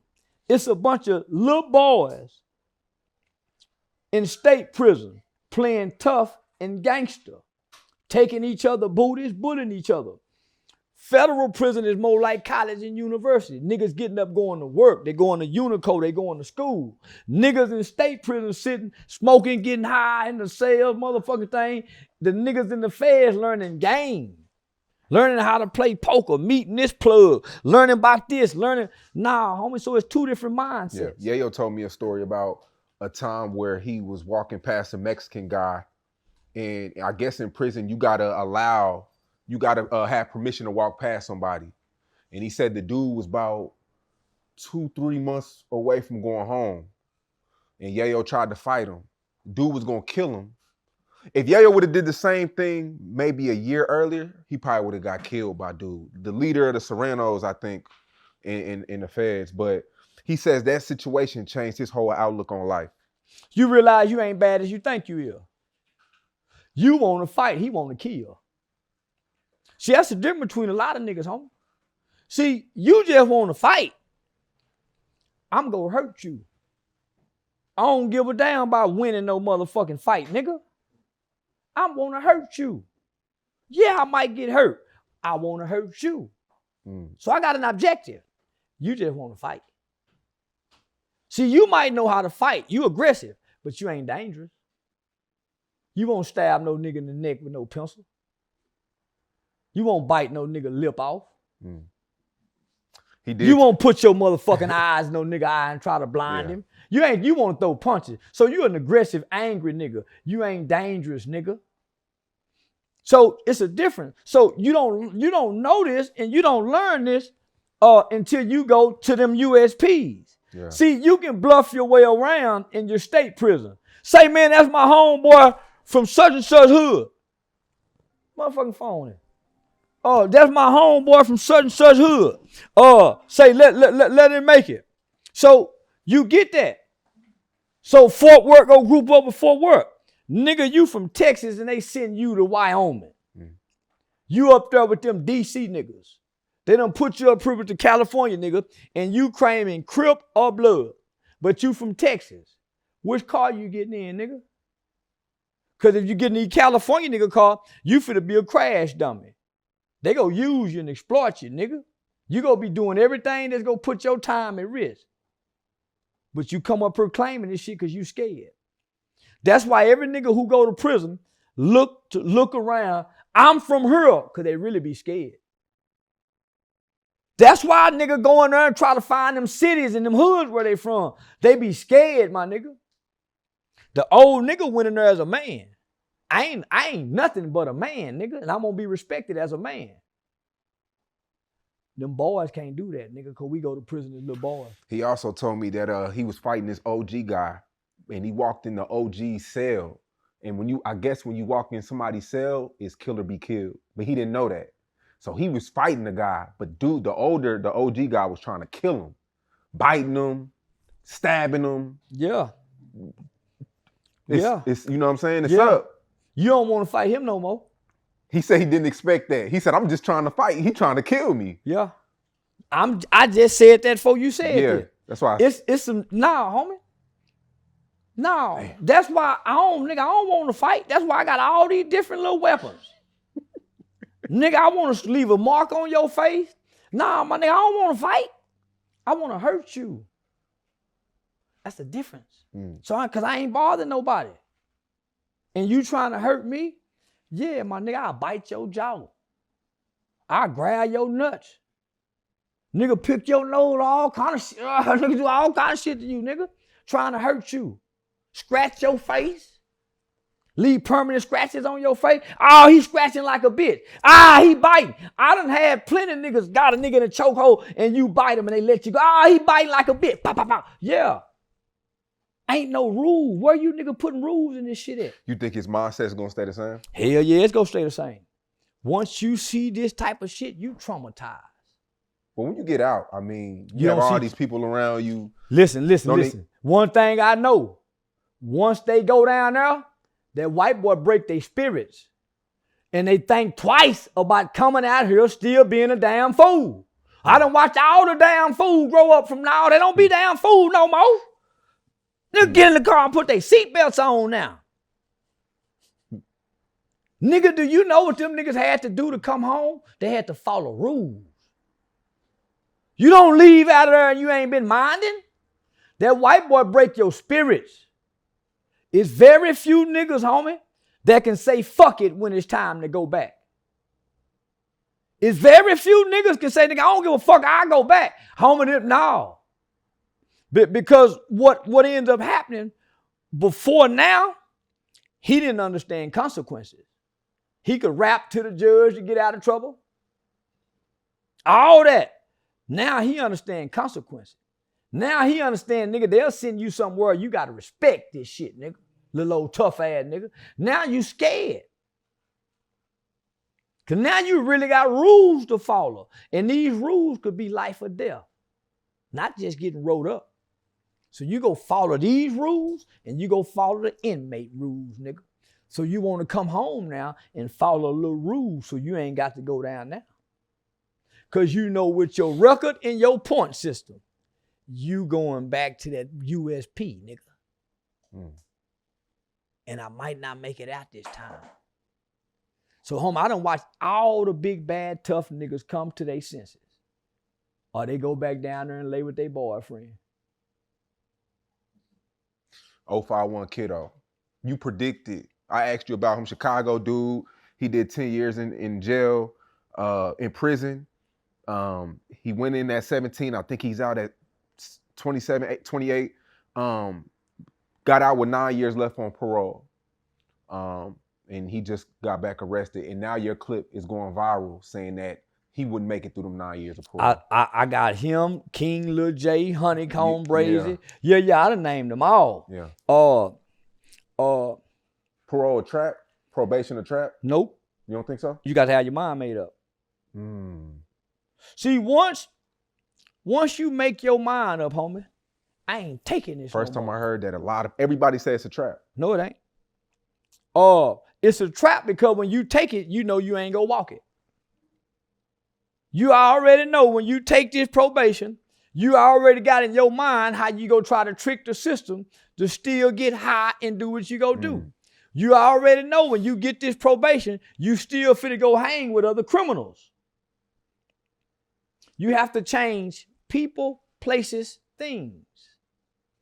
You have to change people, places, things. So they give you probation, they giving you a chance. How that's a trap, nigga? If it was a trap, do the time. Stay in jail, nigga, where you don't have to take the trap. But you think you slick. You think you can beat this. Because there's all kind of ways to make you think you can beat this to get your money. To get your money. So when you take it If your mind ain't made up, you the trap, nigga. This ain't the trap. You the trap because they give you the rope. They give you the rope. Why you ain't been paying your fees? Oh man, such. And you got on a new pair of Michael Jordan tennis shoes, but your fees ain't paid up. You paying your fees, but you ain't got no job. But you coming down here with a good story, looking good, but you ain't got no job. You still looking doughboyish. Man, these people ain't stupid. Plus, there's a pattern of behavior for you kind of motherfucker. That's why they create this system.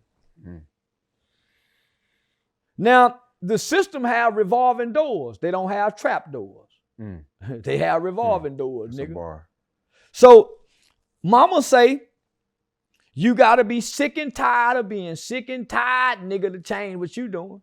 That's the only way you go stop. You got to be sick and tired of going through what you going through. Then you a change. And so nigga don't want to go through that no more.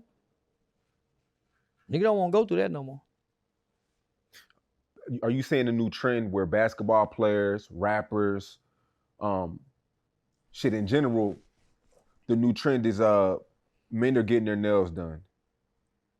Yeah, I've been seeing it. I didn't know that was a trend. I thought there was a bunch of punks coming on up out the closet without articulating it.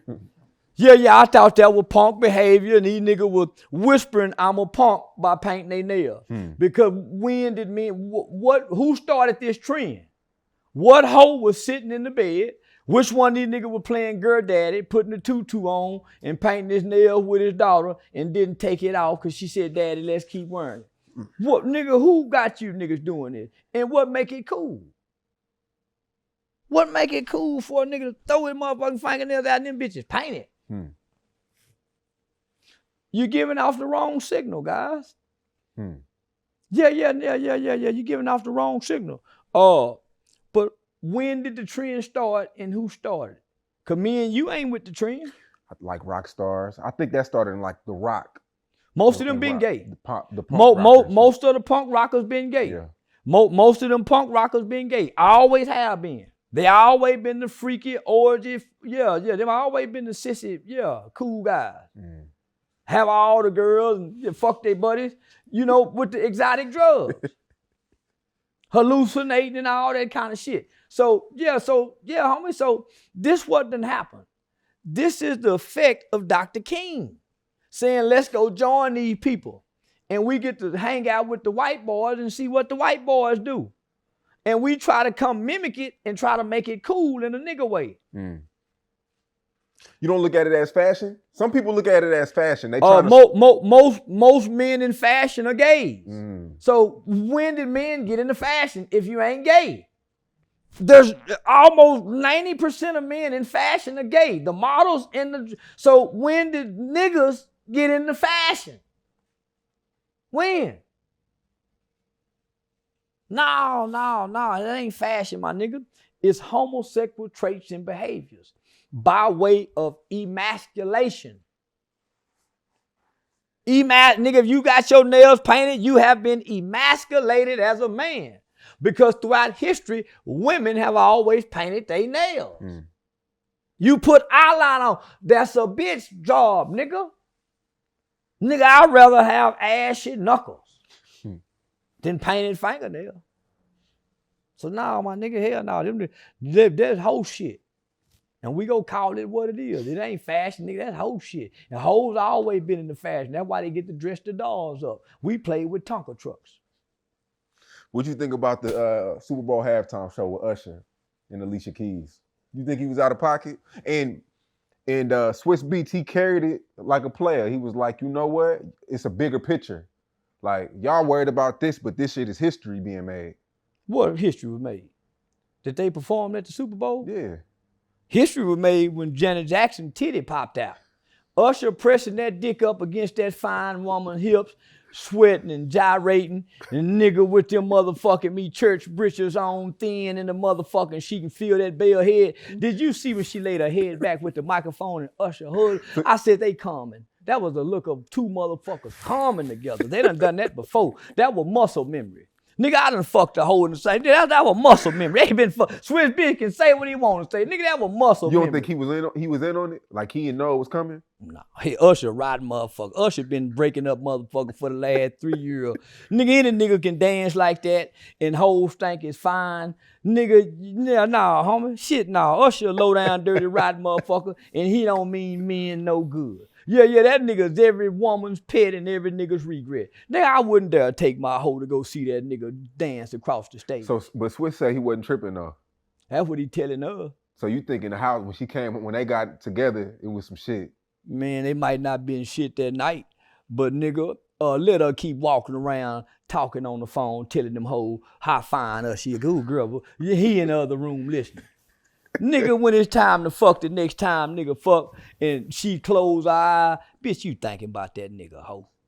What you mean? Bitch, I saw that nigga dancing on you, pressing that dick all up against you, and you laid your head back. You didn't wipe his sweat off of him. Bitch, I saw you. Yeah, nah, man, I'm gonna start. Man, I'm mistreat that hoe for a while thinking about that nigga. Yeah, man. Yeah. Nah, Usher wrong. You was out there. You was in I was Vegas, in right? Yeah, I was in Vegas. I mean, what was that like? It was I told myself I made it. Yeah, I told myself I made it. Yeah, I finally feel like I made it. I feel like a celebrity finally. Nigga embraced by Floyd and them, homie, the people, the crowd, my man True. Homie, it was the people made me feel like I was bigger than what I think I am. Yeah, homie, the response from the people. Everywhere you go. Yeah, everywhere I go. Yeah, I remember you said earlier you can't eat in peace. Nah, You ever get overwhelmed? Yeah. Because now one person just don't approach. So you always have to assess a level of threat. So you always have to keep reading every body language. And then nigga, sometimes you don't want to be bothered. Yeah, sometimes nigga don't want to be bothered. Sometimes nigga don't want a camera in his face every time. So now motherfucker put a camera on you. I'm like, God damn, my nigga, you'll just give up my location like this? Oh man, I'm bad. I'm my bad, man. But let me go. No, I don't want to do nothing with this. So yeah. And you can rub me the wrong way. Yeah, you can rub me. I've never heard you tell somebody no for the picture. Never. Even if you don't want to do it, you still act like you want to do it. Yeah. But you can't come fanning out as a nigga. Yeah, you can't come fanning out as a nigga. And they be in front of their girl too. Yeah. Dog. Yeah. So but what's fanning out though? Man, I watch all your video, man, and then shake my hand and keep talking. Gotta keep it brief. Yeah, man, keep it brief. Yeah. And nigga, I don't want to talk about the internet in real life. Yeah, man, this motherfucker want to bring up 10 videos before I part ways with her. But nah, man, you know that video shit? Yeah, man, nigga, yeah. They want to tell me about how, and I sit and listen, because it's like a politician. These are your constituents. Not only are these are your constituents, you have to learn your demographics. So I already know the young wild nigga with, hey man, fuck the King Von. They gonna go crazy. With the phone. So I cater the character to each demographics. So my analytical data is from 13 to 65 plus. So I have to do a lot of tap dancing for the people. Yeah, I have to do a lot of bojangling for the people. And they want the character. They want that motherfucking internet. Say, stop saying. Yeah, they want the character, homie. You gonna ever start a YouTube back up? Mm-mm. You standing on that? Yeah, I'm standing on that. Because YouTube is robbing everybody, homie. YouTube is taking more than what they're supposed to be taking from people. Agree with that. Not only that, YouTube allows the industry to pick to bully and the YouTube has favoritism and nepotism toward the industry. That's how the rapping niggas can get on there and have murderous content and still have still get a commercial. The industry can say, hey, we don't like that guy over there. Can y'all slow down his channel? YouTube can get mad at you and be in the office and slow down your shit. So, homie, they're controlling your money, they controlling your life, and you don't own your content. on YouTube. Once you upload it, it's YouTube. It's theirs. Yeah. They can take it, do whatever they want to do with it. And they're selling all of your information, making trillions of dollars in advertising, just selling your information. Learning what you like, getting a profile on you. So I'm saying, nigga, I done lost 5 channels. Why would I keep doing the same thing, expecting different results? Once they find out it's mine, they go shadow ban it, put the slow on the number, and compared to what most people are making off YouTube, I'm making 3 times and 4 times more. So I always wanted to grow past the internet, because what I seen was DJ academics come off the internet and can't fill seats. Most people come off the internet and can't fill seats. I can fill seats. So I'm saying, I got companies who are coming in competition, streaming platform, apps, and they calling by the day, saying, hey, how about you come over here, man, and come bring your stuff? It's just like YouTube, man. You can do this, you can do that, but we're going to pay you more. You got more you control. But I've had one company and some investors say, hey, we think this is going to be big. We like to give you a small amount of money, but give you some equity into this company. I said, shit, man, that money, they're too small. They said, okay, how about we give you this and 10% of equity in the company, and your kids can eat forever. I said, yeah.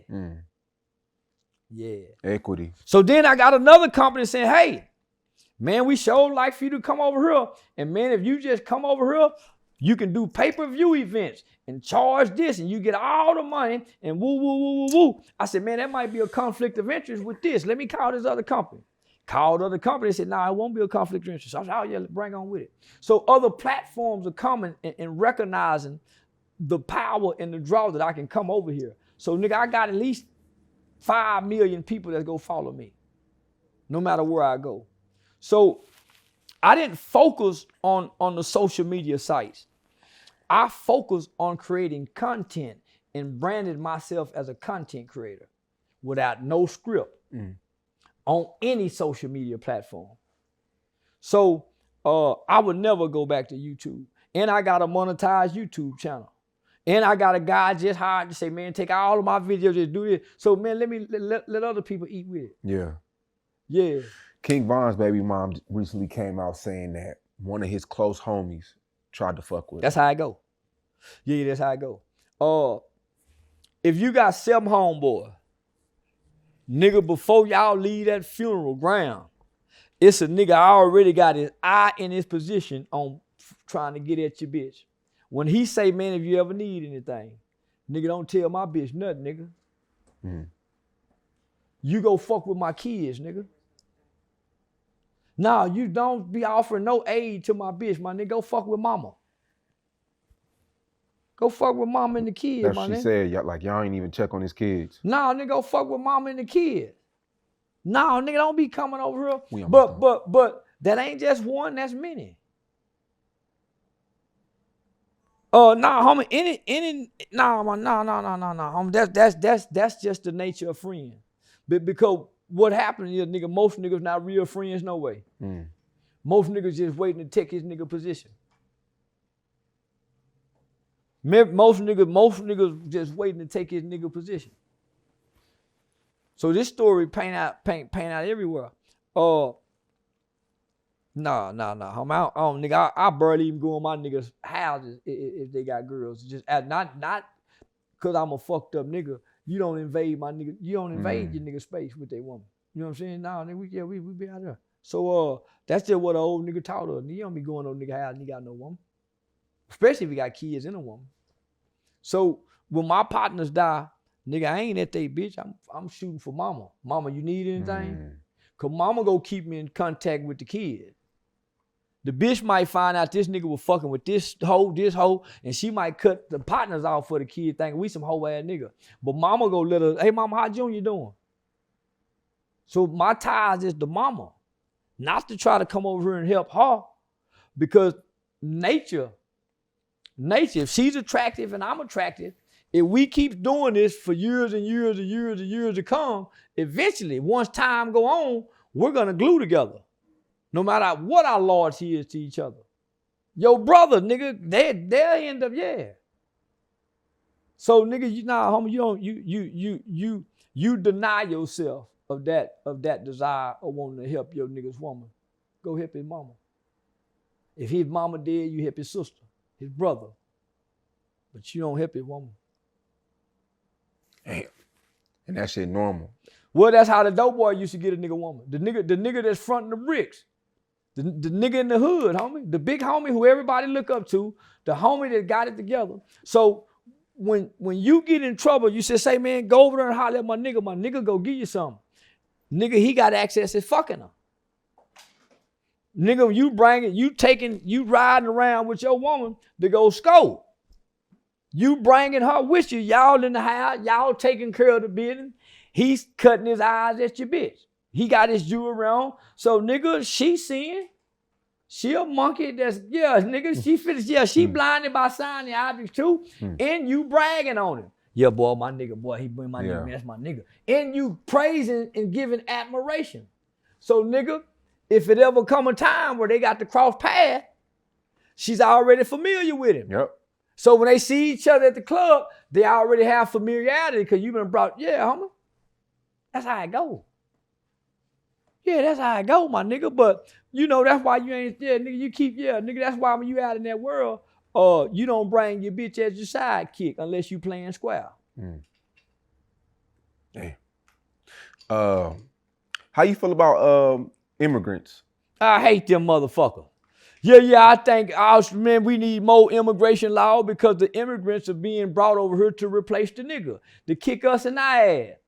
Nigga, they all the benefits and entitlement that they'll deny us for, they give them to the immigrants with more. And they giving them aid to build economic development in our community, but won't give us a loan. Yeah, New York is paying them I think right now around like $400 a month. Back in my day, we rob them. Every Friday, boy, we were young niggas. We finna go out and catch them non-English speaking motherfucker with them government check and put them guns in their faces because they not gonna call the police. They don't want to be shipped back to their country.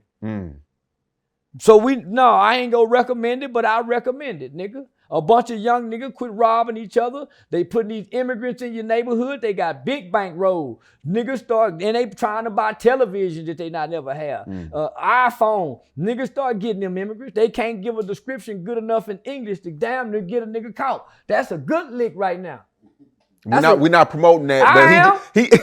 I am. They promote rap, killing and robbing and raping and rap music. Why can't we? They don't belong here. I ain't saying kill them. I'm saying rob them. You think this wall will work? Hell no, man. They going underground, man. Then you don't think the wall? You think they wasting tax money on this? Man, that's a dog and pony show, homie. Listen. This is what people don't understand. See, our government officials have something that's called a pork project. And I ain't gonna go into too many details of what a pork project is. But a pork project is a bunch of extra money and government grants that each politician have access to.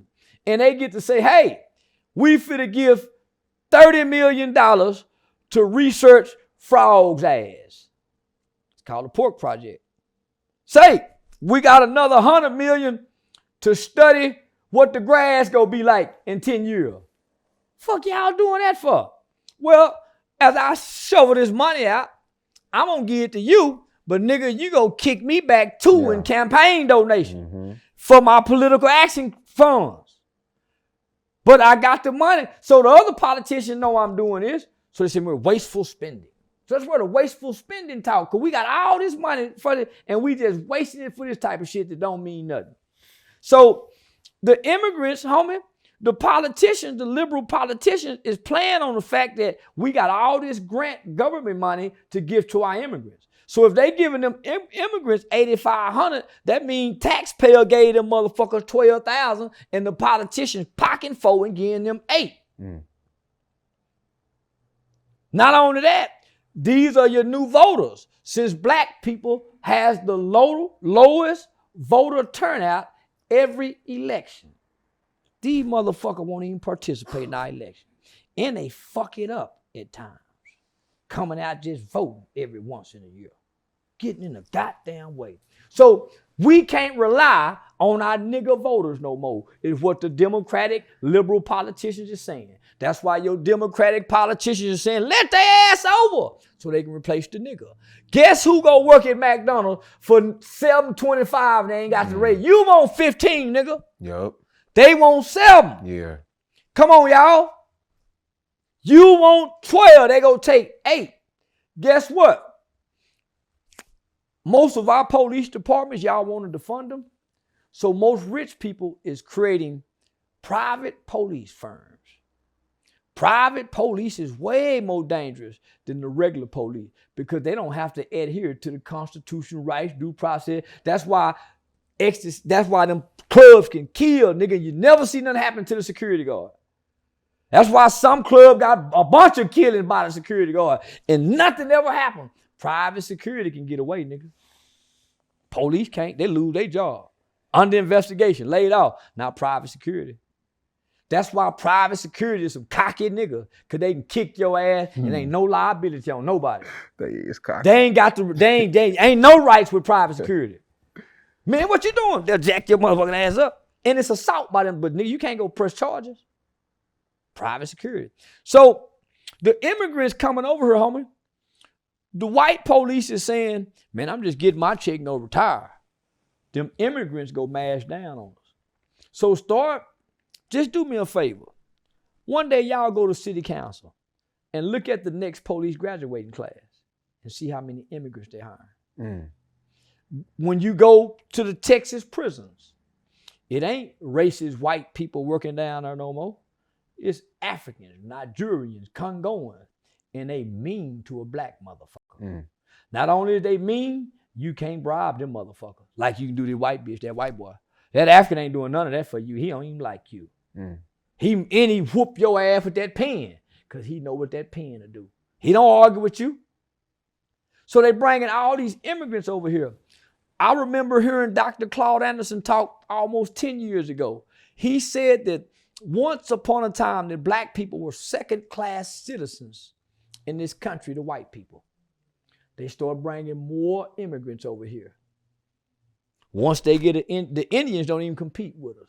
The Asian population, then the Arabs, then the Africans. Who do you think is more powerful, Asians or whites? Whites. You think so? Asians seem like they stick together way more. You didn't see them Asians storm the Capitol, did you? Yeah, no.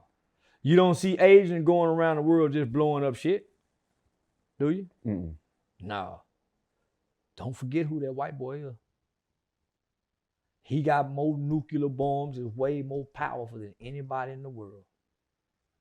He'll blow the world up, nigga, before he let somebody rule over him.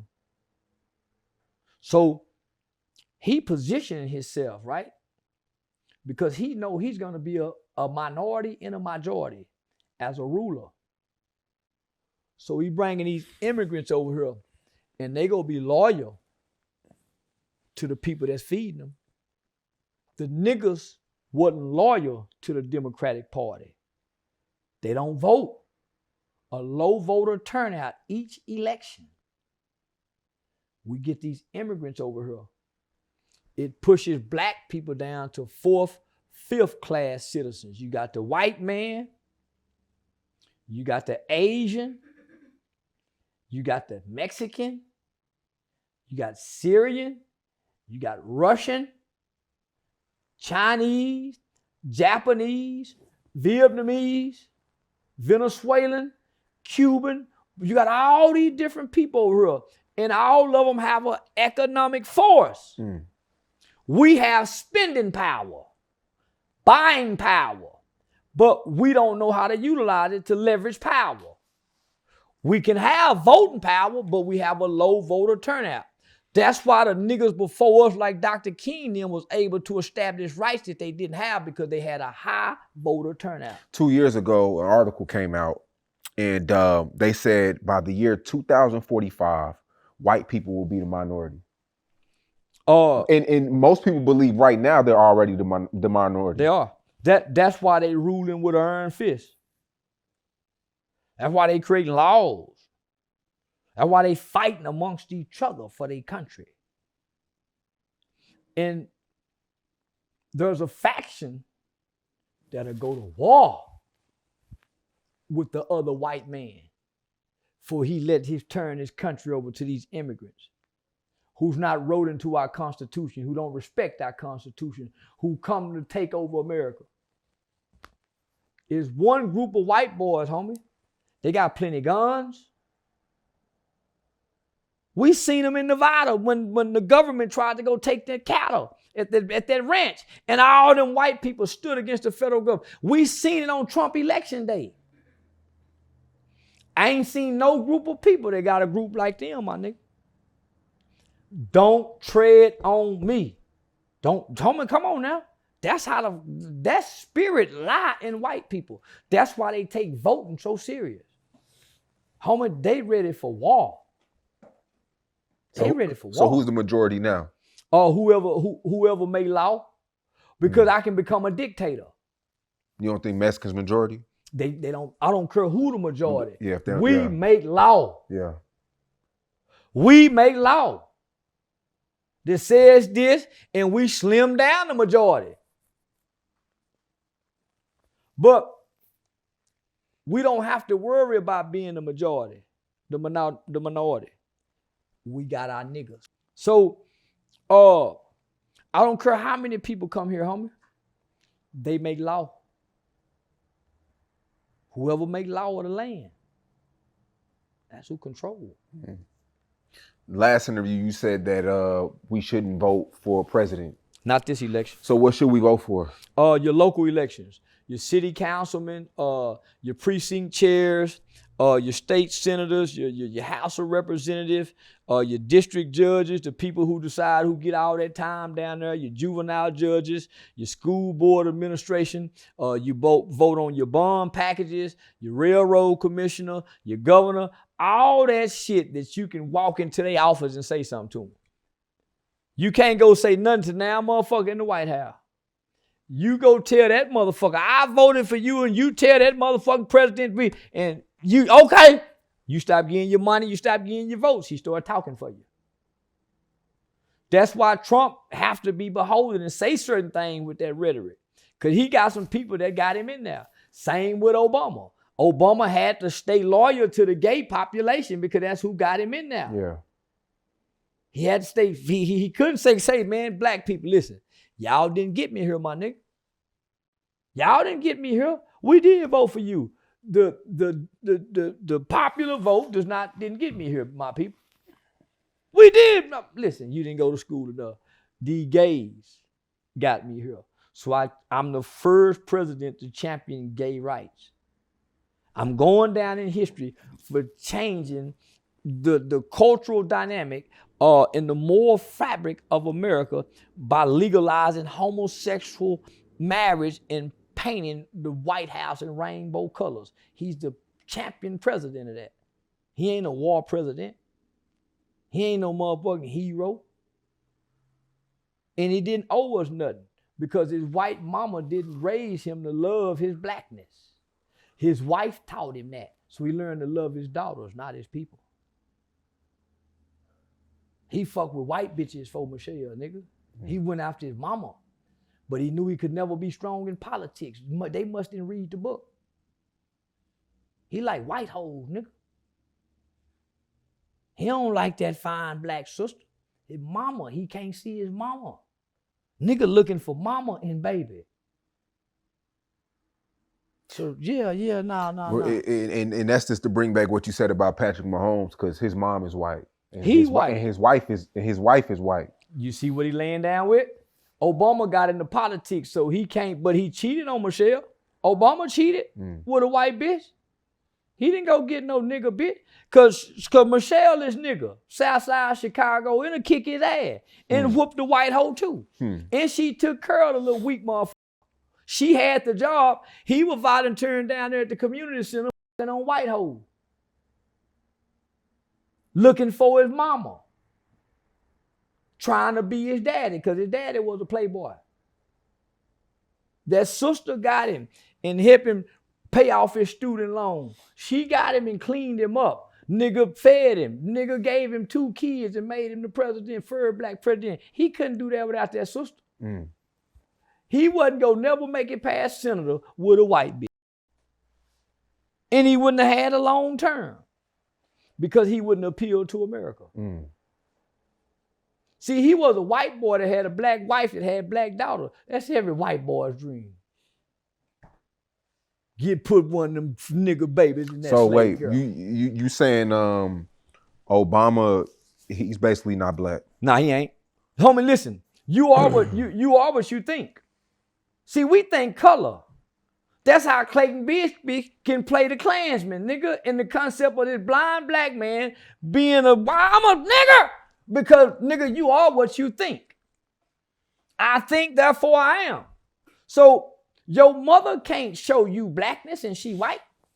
You don't know what kind of grease to put in that mulatto hair, nigga, other than mousse to make it curl up. Boy, you don't know if you put that nigga grease in her, your shit'll stay curly all week. And you ain't got to wash your hair every day, nigga boy.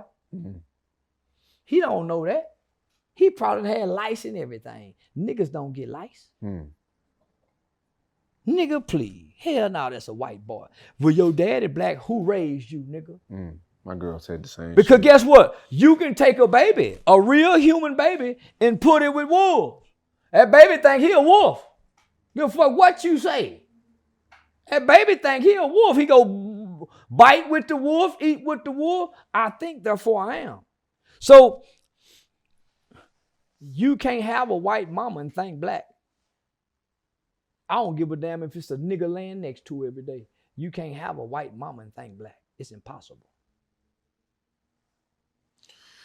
Before we wrap it up, classic as always. I want to say in Texas, probably over the last 2 years, you probably accomplished more, I want to say, than anybody that we all see on a day-to-day, but you accomplished more than what people thought you would.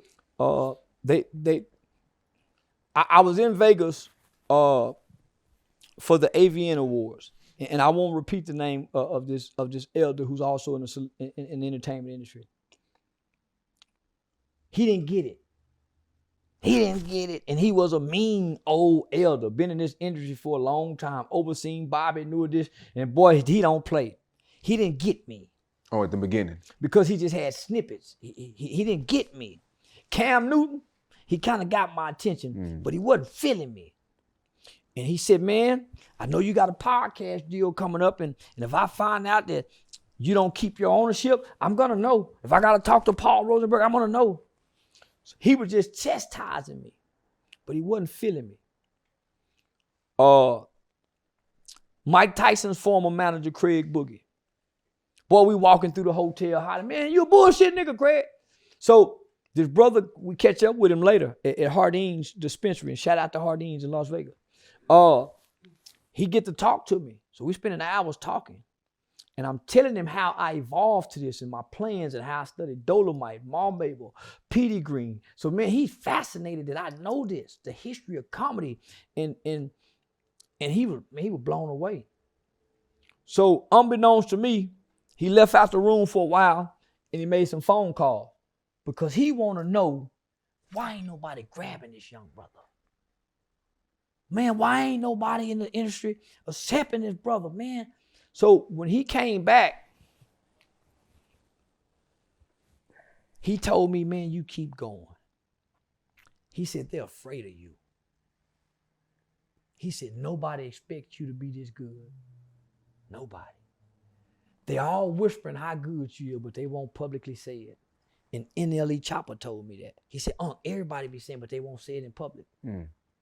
Miss Pap, shout out to Miss Pap, made a post the other day. Yeah, y'all be saying I really am, but y'all won't say it in public. You say it in my DM. They didn't expect me to be this good, homie. They really thought I was a fool. They really thought I was dumb. They really thought I was hateful. And they really thought I was a weenie. They really thought I'm a coward little nigga. So I shocked the world by not being who I'm trying to play online. And when they sit me down and they try to press me about this character, my level of intelligence supersedes their knowledge. And they're taken aback. And nobody's assisting me. But nigga, everybody watching me thrive and progress off a gift and a talent with no instructions, no script, and no direction. I've taken licks and bruises and shout out to Pierre. Pierre just sent me a message today. He said, man, most people would have quit by now. And you kept going. Because I wanted to prove everybody wrong, homie. I wanted to prove everybody that, nigga, y'all just on here bullshitting. I'm on here learning some shit. And we all could learn this shit. Y'all just utilizing y'all time, y'all minds, and y'all energy different. So look at me, nigga. I think it's dope when people pull up old shit you said 3, 4, 5 years ago. Yeah. And it reflects shit that goes on today. Because what's going on today actually started going on 5 years ago. Yeah. 5 years ago, we saw we saw a rise in youth gun violence in America that we hadn't seen since the 90s. But what we saw in the 90s, it was mid-teens to late teens. You got pre-teens now. And